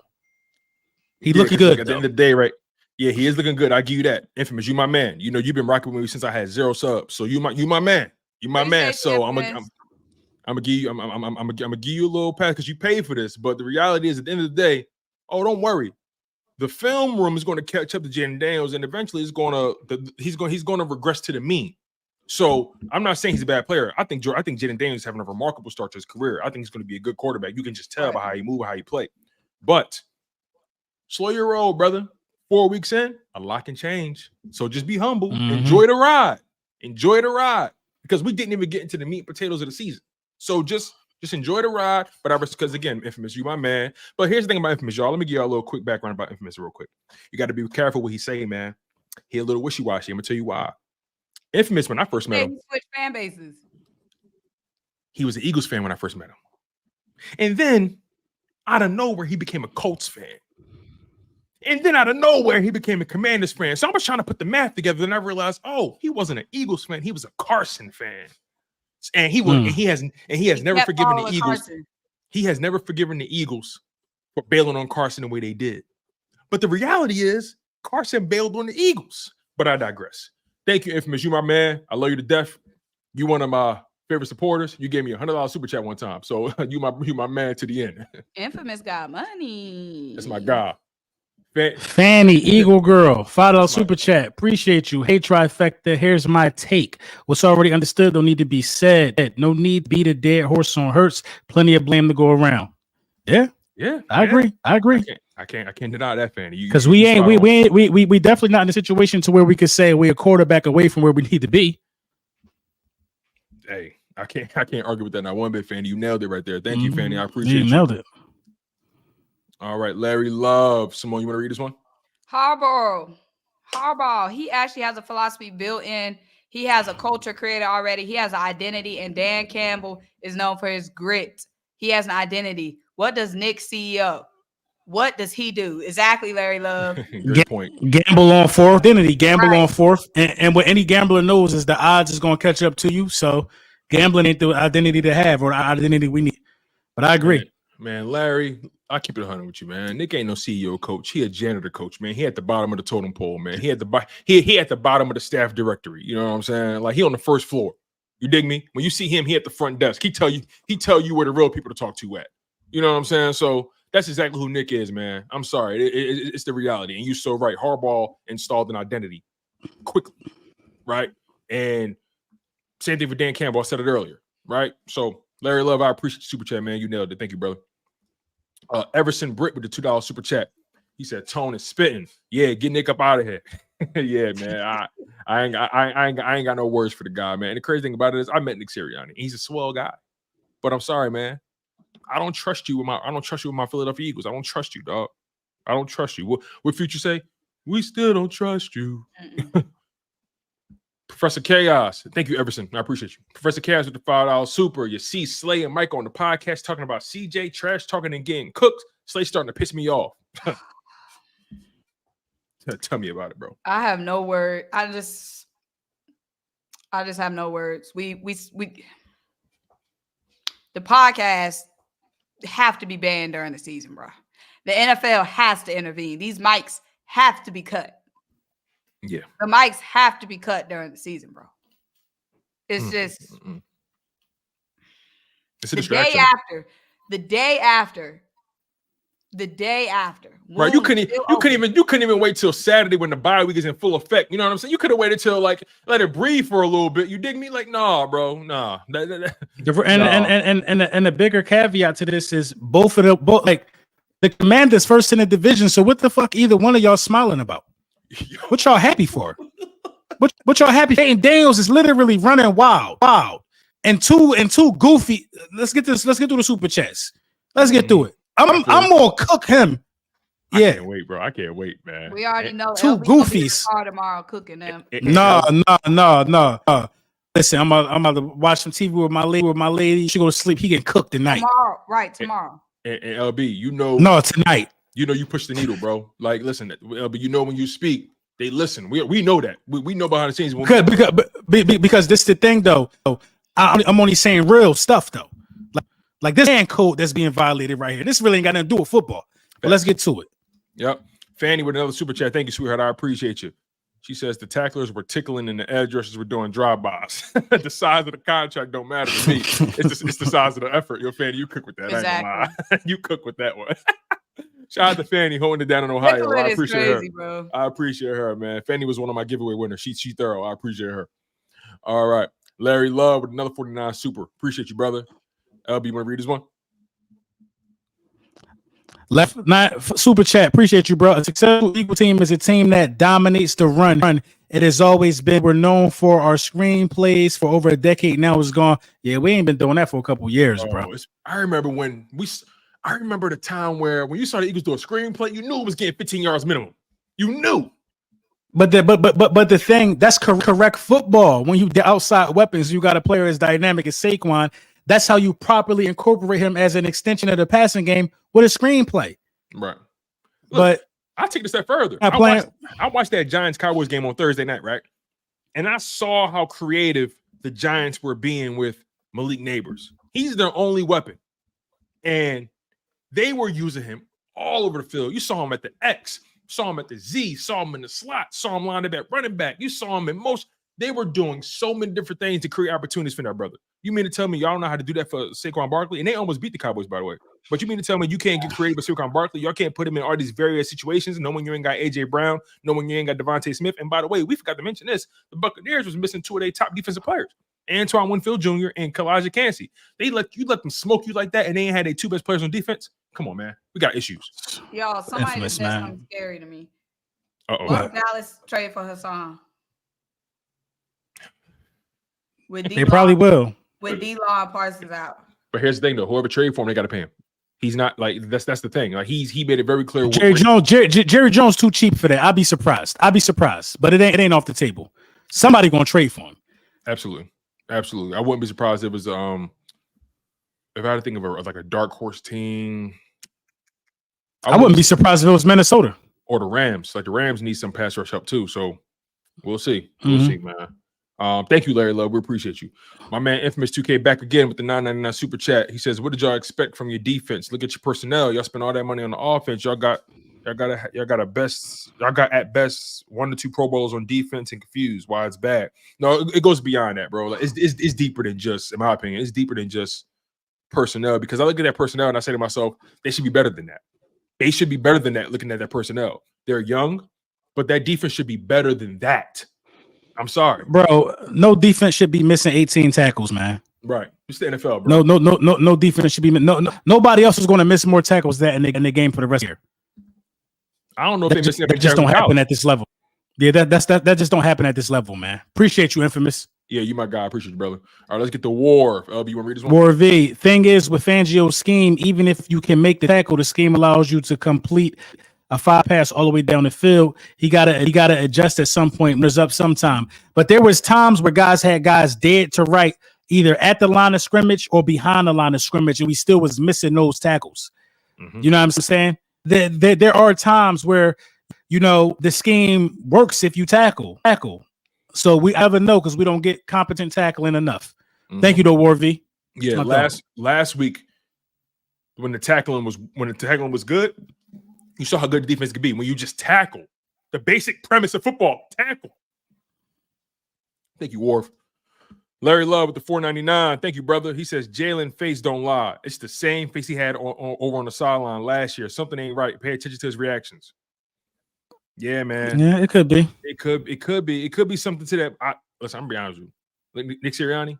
Yeah, we can speculate, but he had that face when things going good. So you never know with Jalen. That's a good point. That's a good point too. You really never know. But if you ask me, he wants Sirianni going. I think that's a foregone conclusion. He wants that man going. He don't trust him flat out.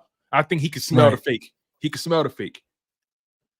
Thank you, Larry. So long wax. It is out of pocket to try some different personnel based on missing 2 top wideouts, like 21 personnel or 22 personnel. Just give defense a different look. Any thoughts?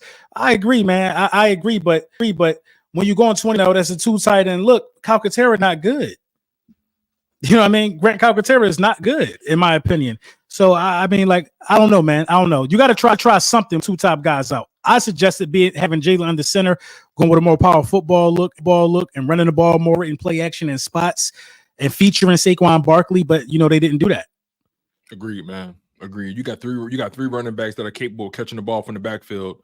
In my opinion, you can make an argument. Kenny Gainwell, Will Shipley, they better receivers than Johnny Wilson and all the rest of them right now. Like, I'm just saying, like, you got if you have a creative bone in your body, you can find ways to find pass catchers for Jalen Hurts to target. And I just don't know what it is, man. I don't know what it is. Soul on wax. Thank you, brother. I really do appreciate you. Larry Love back again with the white vans. He says N'Kobe Dean riding water slides out there. Yeah, man. He gotta tighten up, man. Let's get this again. Yeah, man. Right into that one. Thank you, Larry. Infamous, my brother. What's going on? Infamous got money, bro. Infamous McNabb, Randall Carson, all produced with absolute trash from the wide receiver core. Wentz franchise record and NFL record, and took it to the playoffs with Greg Ward. How's Jahan for you, by the way? I mean, he probably still learning the playbook. I mean, I'm not mad at Jahan Dotson. I'm not mad at Jahan. I'm not mad at him. Not one bit. They don't target him. Jahan, right? Yeah, I ain't mad at. Like, it'd be different, or your point would be a little more valid if you targeting Jahan and he dropping and he fumble. Like, they not targeting Jahan. Every time he get a target, he catch it. Yeah, I don't have an issue. Pretty much. Yeah, he takes his opportunities. When he get them. Yeah. Chief Quiz just threw the $4.99 in there. Shout out to you. Thank you, brother. I appreciate you. All right, let's get to this next one. Bold Brew. Chief Quiz. How we must be held accountable. Huff and Smith no shows. Yeah. Yeah. We be here all day if we hold everybody accountable. We can't. You got to put out the burning fires in front of you. The defense was what's burning this week. If we gonna hold everybody feet to the fire, we gonna be here till 10 p.m. Facts. Okay. Facts. How are we not getting it today? Maybe he ain't getting it. Yeah, and real quick, Harry Roseman. The reality is, let's be honest. Before the season started, once all the moves was made, we all said to ourselves, "I don't want to hear Harry Roseman name all season because he did what he's supposed to do. He put the pieces in the building. He drafted the people that we wanted at the end of the day, and this is where we are. So I'm not trying to hear Harry Roseman did this and dirt. I'm not trying to hear that. No, I'm not rolling with that. Harry Roseman did his job. And when every move was made, y'all was happy. Happy as shit. Happy as a pig in a pigsty. Oh, we shouldn't have got Jahan. When Nolan Smith got drafted, all I saw was lit. So enough. We was all whoop, whoop, whoop, whoop, whoop, whoop, whoop. Mm-hmm. Oz with $1.99 super chat. He says Slay can't ball. Give them Young Bucks reps. Man. I ain't gonna say Slay can't ball, but Slay not a fit. He not a fit for Philly. He got a dip. Yeah, I can't say he can't. He ain't a fit for Philly. Slay belong in LA with the Rams. Did I say y'all was happy when we traded Reddick? No. But I remember I said Nolan and Huff and Jahan Dotson. Mm-hmm. We didn't. Jabril Gilbert. Yeah, Jabril Gilbert. Thank you, Oz. We really didn't get in Huff either. He got He dodged the bullet. There's nothing to get into with him. Mm-hmm. What's there? Yeah, he done. Delete the stuff off comments and turn your comments off. You know what I mean? Do all of that, bro. Because people probably sending him death threats, all type of stuff. I ain't mad at him. And LB right. The defense was more disappointing for of course. We ain't even got to speak on it no more. For sure. Appreciate you, Jabril. What is there to get into with Huff? One thing. He's already said Huff is a waste of space. What else we need to say? This is what I need to say about him, because I realized Baldy was talking about it and he was showing the film. He said essentially the Philadelphia Eagles are misusing this player right now. Bryce Huff, when he was eating last year with the Jets, he was in a 4-point stance. They've had him standing up the whole time, and he hasn't been able to really get that off. He's been in a 2-point stance where he's really a 4-point edge rusher. So that's that. And then to take it a step further, right? If I had to give Harry Roseman or this organization some grief, my problem is, right, you sign a player, right, and you know how he got to the bag, but now you're not putting him in positions to validate the bag, right? And then when it comes to Bryce Huff, okay, before you signed here, you knew who the DC was, and you had a feeling of how they was going to use you, but you still took the bag knowing that they wasn't going to use you in the way that you was used to. So my thing is, the Eagles, they was betting on his improvement. And I'm sure Bryce Huff thought he would be an improved player by now. But guess what, brother? You're not. So it's again, man, too many angles to approach this thing from. Jabril, thank you for your super chat, brother. War with the $4.99 super chat. He says, I've heard since last year that we want to throw the ball so much it's coming from upper management. Yeah, I've heard that too. I've heard that in the Doug Peterson era. Though that's why you pay them guys on the outside. You got to throw the ball. Professor Chaos, thank you for the super chat. He said, I agree with that too. 130 plus yards downs, a billion missed tackles was a disaster, but F Nick 2 carries in first 3 drives. Yeah. Yeah. Thank you, Professor Chaos. I appreciate you, man. Y'all, listen, what y'all not? Well, listen. I know y'all sending more. We passed our limit now. We try to get to these things, man. All right, let's get to the next one. I ain't mad at y'all, but I appreciate y'all for sure. Thank you, Chaos. Definitely appreciate you. Chief Quiz. That's how you say that? Yeah, what's up, y'all? Long time listener.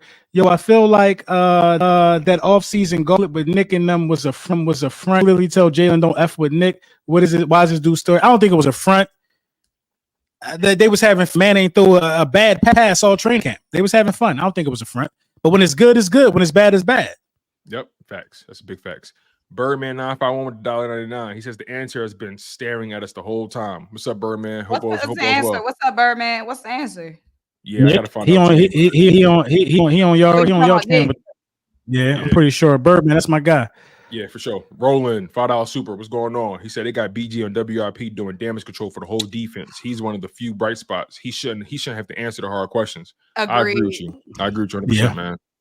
Agreed. Stop. Meanwhile, you got Darius Slay keying with Micah Parsons. Shit. Watch this. Thank you, Roland. I appreciate you. J62 Moon with $1.99. He says LB hates the whole Parsons family.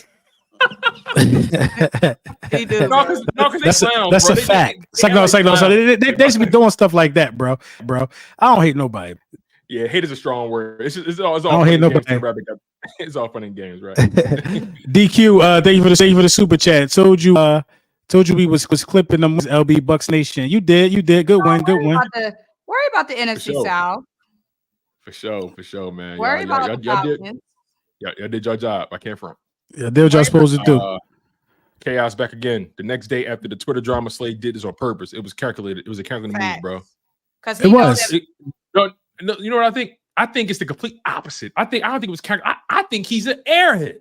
Like I think he knows. It was calculated, bro. You also when you don't really like somebody, man. He really don't like CJ. Engagement is hot. It's gonna be hot today. Yeah. He know, and it's like you too old to not be knowing when you're being used, bro. Yeah. But go ahead, be used, clown. Larry Love. Thank you for this. Go ahead. 2 years ago, in the interview, Slay said he never dissed his own teammates because he might play for Dallas. That's when I knew. Oh man, he never dissed over teammates because he might play for Dallas. That got by me. I don't remember that. That got by me. Thank you, Larry Love. Ishmael Julius. Yeah, thank you, Larry. Ishmael Julian Khan, thank you for the chat. I feel like after Cox and Jenkins left, no one is a leader due to the fact everyone has an S on their chest, but no one wants to take any make any mistake. I agree. Yeah. Thank you, Ishmael. Appreciate you, brother. Let's get to this one. D'Angelo Xavier D-Lo. Waiting for that mixtape, brother. He says, y'all using that idea because Brady said it, to be honest. Which idea? Oh, he may be talking about the pocket presence thing. Because Brady, some people were saying Brady was ripping Jalen Hurts. I didn't feel like that. I didn't he wasn't ripping him, but this the thing, man. I'm a Jalen Hurts fan, but a quarterback is supposed to have pocket awareness, man. You know, we can't act like that he listen. I know it ain't his job to block for himself, but to know that when somebody's behind you, that's the internal clock the quarterbacks are supposed to have. You know what? You just the way my spidey senses, the way I'm so paranoid, my spidey senses was through the roof. I already know my pocket presence will be on 1,000 because ain't no way somebody that close to me and I'm not feeling it, bro. Yeah, he was he just got caught in a moment, just waiting for somebody to uncover. He got caught in a moment. He had to feel that pressure, bro. He was there. He was there a split second too late because he was throwing it. But you know, it is what it is. Thank you, D-Lo. We appreciate you, brother. Oz back again with the $4.99. He says Slay needs to sell his wife's pudding to make his bread that way because he's buns. I heard him. Shout out to Oz. It's good. It's good. All right, bet say less. Shout out to Oz. Kevin Jefferson. $5 super chat. Thank you, brother. Is his confidence shaky? It might be. Probably. Jalen? I don't think so. I don't think Jalen confidence shaky. I don't think so. If you're talking about Jalen. Infamous 2K. That could be a scenario. He said Daniel Jones, Jaden Daniels is overpaid. He on a rookie deal. You funny, man. He on a rookie deal. Right. Infamous 2K again. Right after that. He said Mahomes, Stafford, Mahomes, Brady, Nick Foles played the lead. Brady, Peyton Manning. Where do you get the notion mid QBs win Super Bowls? It's rare, especially with a badness. Nick Foles is a mid quarterback, but he had an elite moment. He had an elite stretch. Nick Foles got a Hall of Fame resume though. And regardless, he got a Hall of Fame resume. Mid quarterbacks playoffs. Yeah. Mid quarterbacks have won Super Bowls though. Brad Johnson was mid. What was the other dude that played for the Bears? No, Grossman, he took him to the Super Bowl. He ain't win. Yeah, he took but it's a couple mid quarterbacks that won Super Bowls though. He's gonna be all right. Yeah. I ain't worried about that. We not worried about that. Cool Eagle SNE TV. Thank you for the super chat. He said, would not be surprised if this team goes 7-6 the last 13. Don't even say that, bro. Don't say that, bro. I can't wear that. I can't afford that. That's not happening. I can't. That's not happening. Say that. The last 13 games, I think this win 10 of them. Trey 979 with $1.99. Somebody shout out to my man Trey. He showed mad Appreciate love. You, Trey. He says I was done with Sirianni when AJ got hurt against New York. Yeah, that was a dumbass play he put AJ Brown in. What was it, like a bubble screen or some shit like that? It was crazy. Like I can't remember exactly what happened, but yeah, I feel I'm done with Nick too, bro. I'm over him. Appreciate the super chat. Base Santana with the $4.99 super says Deuce Staley for head coach. Bring back Press Taylor, offensive coordinator. I feel like that Press Taylor looking too good in Jacksonville. He ain't looking too good, so I don't know. Yeah. Thank you, Santana. Infamous. Back again. Infamous with the not infamous done spent the bean. Noah Brown had Noah Brown hands replacement.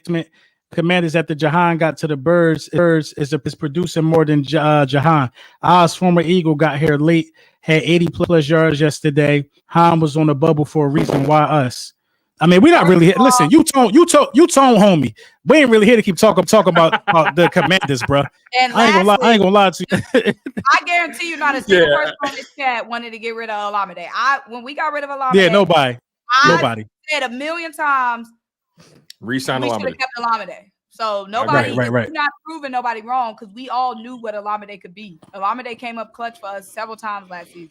Yeah. So, I wanted when we signed Alade, I was like, he's gonna be better than Quez Watkins on day one. You know what I'm saying? Like I wanted to keep him. You know, so yeah, you're not really saying that, but I appreciate the 1999, brother. Appreciate you. Right. All right, let's get to this next one. DJ Durrell, $10. He said, "Why were there no hot routes for Jalen to get the ball out quick on Sunday? Look at Baker and how fast he got the ball out. Also, are we going too easy on Jalen to miss his turnovers and performances? Real quick, They did have some hot routes built in. Jalen Hurts was 60%, had a 60% completion percentage against the blitz, which was actually better than his previous seasons going against Todd Bowles. And then on top of that, those weren't necessarily hot reads that Baker Mayfield was hitting because the Eagles didn't blitz him really in that game. Their game plan was to get the ball out of his hands early because he was getting sacked like crazy over the course of the past 3 games. So their game plan worked. The Eagles, for some reason, didn't see it coming. I saw the game plan coming. I wasn't even playing. So yeah, man, it was just malpractice on all fronts. They might have looked routes, but it was like nobody really covering a lot. It was like 4 to 5 yards off of people. Exactly. So it was pitch and catch. For somebody in the chat saying how we got rid of Oz, how we didn't get rid of Oz. Oz didn't want to come back because we was on some bull ass ye last season. Oz not getting no targets had nothing to do with Howie. Mm-hmm. Yeah. You saying Howie did not get rid of Oz. Oz did not want to come back. Did y'all remember how terrible and how stank our locker room stunk last season? How we stunk on the field? Mm-hmm. Oz didn't want to come back. Fanny said Rodgers was a beast as a gunner at punt. Man, Rodgers was mid. He's mid. She funny, yo. No, she trying to be funny. He was a beast at gunner blocking the punt. Okay, but he did block that field goal. He did redeem himself a little bit in that moment, a little bit. But still, man, you can't do no dumb shit like that. Run into your punter, dog. Come on, man. And then we find out you ain't know the rule. Come on, dog. Not being prepared. And by the way, I think that was the first game Rodgers was a gunner. LBP over it. I'm over a couple of these guys.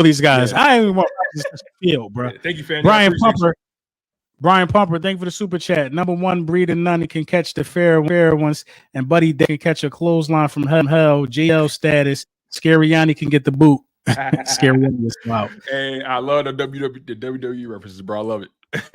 Thank you, Brian Pumper. Bold Brew with the $1.99. He says, "How we can evaluate defense." I'm Bold Brew. I appreciate you super. I don't even think that's his job. I can't even look at Howie Roseman right now. What is his job? Problem. Right. I can't say he's the problem. I really can't. Howie can. Yeah, that is Howie's job. They call us dramatic. Meanwhile, okay. I don't get why Howie's even in this conversation right now. I don't either. I said fading. I'm not fading gaming. Super chat. If the cannoli eating Nick Sirianni gets fired, which coach would you hire? Been a lot of buzz with Belichick. I really don't want him here to be honest. I'm going with Mike Vrabel. I think he got a good relationship. AJ. I think Mike Vrabel, he a defensive mind. I would definitely go with Mike Vrabel. I would take Mike Vrabel for sure. I'll take Vrabel. He'll flip this shit on his head. But I ain't mad at Belichick how everybody else is because he a defensive. Him and AJ, are they good? Because remember AJ was on that podcast talking about. I thought he was saying he had Vrabel dude. His issue was with the GM who told him. The GM ain't want to pay him. Yeah, this is what happened. Vrabel told AJ, "Listen, we're gonna take care of you. We're gonna take care of you." And then the GM went ahead and traded him on the day he got traded on draft night. Did you see Vrabel face? Vrabel did not want that deal to go through. He did not want to trade AJ Brown. And then AJ was saying though, I watched this podcast on the Raw Room, and I could have guaranteed AJ said that Vrabel knew something and didn't let him know. And I could almost guarantee he said that was my dog. Vrabel was my dog. He watched my kids. Our kids played together, and he knew something and didn't let him know a peep about it. Now, we'll never know. That might be true too, though. That might be true. I might need to run that play back, but I could have swore he was talking about Vrabel. I know exactly what you're talking about. I watched that episode too. It was after they lost the Super Bowl. I remember that. But you might be right though. You might be right. Thank you, Fade to Gaming. Zero J. He said, "Hey guys, cheers. I'm just happy with this bye. I'm just happy with this bye week because we need a lot of work. Really hope everyone's on the same page after this bye week, bro. We're gonna see, man. They got a lot of things to clean up, man. Yeah. It's a dirty ass house. I don't know how clean you can get it in time for the people to view it. I don't know. Thank you, Zero J. AC with the $9.99. He says, "What's good, LB? Even though I'm a Commanders fan, I appreciate the content and your work with the Super Friends. I want to ask all three of y'all what's y'all honest opinions of the Commanders in general." Y'all good. Trending up. Y'all good. Y'all, you know what I mean? That ain't even no hate, man. The Commanders a good football team right now. Y'all in first place because y'all deserve to be. Y'all ain't got no players running on podcasts doing weirdo shit. Y'all quarterback playing clean football. Y'all right where y'all supposed to be. Y'all taking advantage of people who thought strong in the division, and y'all actually the strong ones. So I salute the Commanders. Yeah, I said before the season, once I saw them moves y'all made in the offseason, I said Commanders gonna be good. I don't got no beef with the Commanders. My family from DC. Yeah, I don't got no beef with them. I only got smoke for the little boy. Yeah, for real, for real. For real. It's really the Cowboys. That's it. Yeah, I'm cool. I'm cool with the Giants and the Commanders, but like the Cowboys, yeah, they're the ones. They're the evil villain in the crib. So thank you, AC. I appreciate you, brother. Appreciate you. We almost finished, y'all. Kevin Jefferson with a $2 super chat. He says, "Where's Moore's?" He said, "Where's Kellen Moore's accountability for the play calling?" I don't think the play calling was bad. I think the play calling was bad. I don't think it was bad. I think he got overruled with having to play more aggressive. Yes, and not running the ball. I think somebody overruled him though. Yeah, I wouldn't be surprised if Kellen Moore never panicked in that first half, and Nick Sirianni was one of those panicking. I wouldn't be surprised. Thank you, Kevin Jefferson. I appreciate you. DJ Durrell with the $5 super chat. He says we need to establish the run game early. Use Barkley early. Why did we not use him early to establish the run, bro?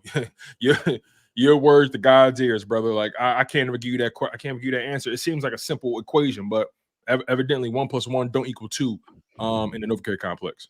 So, Darrell, we appreciate you, brother. Thank you. And the last super chat, Huey with the $1.99. Someone want to read this one? Hurts need to look at everyone. Dotson had 1 catch. Agreed. And yeah, man. Like I said, once we get AJ in the I disagree with that take, man. Hurts hit 9 different receivers last week. You know what I mean? He had 9 different receivers the week prior. So Hurts don't got a problem spreading the ball around. I think that, the pressure had him moving sides of the field. It just is what it is. It can't be your day every day. Yeah, I don't think he trusts them though. Like I don't think Dotson knows the playbook all the way yet. I feel like he just be hesitant. It just be seeming like it just be slow coming. Like it just be seeming like you can see him thinking like what's taking. Yeah, like he looked like he's thinking. I'm watching the Ravens last night. Both sides, ball like boom, boom, boom, boom, boom, boom, boom, boom, boom, boom, boom, boom, boom. But you can't play like that. Whatever, like the ball is going out fast. I just feel like with us, it just be like you waiting 5 minutes for the pass to go get past. It'd be like, what's taking so long? Like because guys still got to get open. Like this is a whole different. The dude played with a whole different wide receiver core. He waiting for something because guys ain't beating a man. Yeah. But I will say this though, but we do got to call a spade though. I normally take Darren Orlovsky what he said with a grain of salt, but hurt like the Eagles just look slow in executing the offense. And I'm gonna be honest with you, my mom don't know a lick about football. All she do is support it because I'm in it. She called me yesterday. She said I watched the show, all that kind of stuff. She said, hey Tom, Is Jalen Hurts hurt? Like, why he looks slow, or why does it seem like he's taking forever to just make a decision? Let me tell you what I hate when I see. What this be? What this little move be when that knee be? What this? It's like a little fake when he running. He trying to like high step and juke the defender. Yeah, he do like this. He do like this one. I hate when I see what's that? We it's the 100-meter hurdles. I hate when he running. Then all of a sudden high knees. What is that? Yo, y'all don't think he looks slow though? Yeah, he looked like he got the heat. And then I don't think he looks slow running the ball. I think nobody getting open, bro. Nah, bro, but he ain't that guy though that we think he is. He's not Jaden Daniels or Lamar. You know what I mean? That part, but okay. It's Josh. He's more of a Josh Allen guy. Let me say that. No, D'Angelo. No, Josh Allen faster than him. Josh Allen faster than him. Every time I see that hike leg, I be like, "What the hell going on?" Or the quarterback design runs, he looks slow in them things. He be slow. Hey man, well, he gotta tighten up, man. Hey, Yui, thank you for your super chat. Darrell sent us another one. He says, we are a run-first team, establish the run game. I agree with you 100%, Darrell. Thank you for that super chat, brother. It means a lot. And then we got Base Santana with another $1.99. Says, whatever was Nick or Kellen's resume, bro. I don't know what's on Nick's resume at all. Kellen Moore, he got two number one offenses on his resume. So you can't look at him and say he don't know what he's doing. Y'all, that's our show. That's our show. We gave y'all the longest show of the season. Last week's show was long too, man. Like y'all. You read that super chat on 5x speed. I don't even know what you just said. All I heard was because man, they trying to hold us hostage. We had a lot. Yeah, we had a lot to cover, man. I think we got to it, but y'all know we're gonna do the live call in for y'all, man. Have y'all questions ready. sure. You know what I mean? It's gonna be lit, man. Maybe we could get some type of call conferencing thing that give out a dummy number. Guys call in and the audio could be over the what's the name, over the waves. Yeah. You know what? I don't know how to do that though. I might need you to do that. I can figure it out. Yeah, just we got time. We got a whole week to figure it out. But y'all, we appreciate y'all. Y'all supported this show. Y'all have donated tremendously. Y'all have invested in us like no other. The way y'all showed out on all 3 of our channels is immaculate. Oh my! All right. And we grateful. All right. What happened? We're gonna talk behind the scenes. All right. Say less. Listen, y'all. We appreciate y'all. We love y'all. Smash that like button. Make sure y'all subscribe. And yeah, man, that's pretty much it. It's a bye week. Get some rest, y'all. Kick your feet up. Maybe y'all can watch some guilt-free football this week. So, man, that's how it is. So, y'all know what it is. Lord Brunson, Symone Stanley. I'm your guy, Tone DeShields II from Chalk It Up Sports. This has been the Link Up. We love y'all. We appreciate y'all. Flag was fly, and let's pray for rain. We out of here.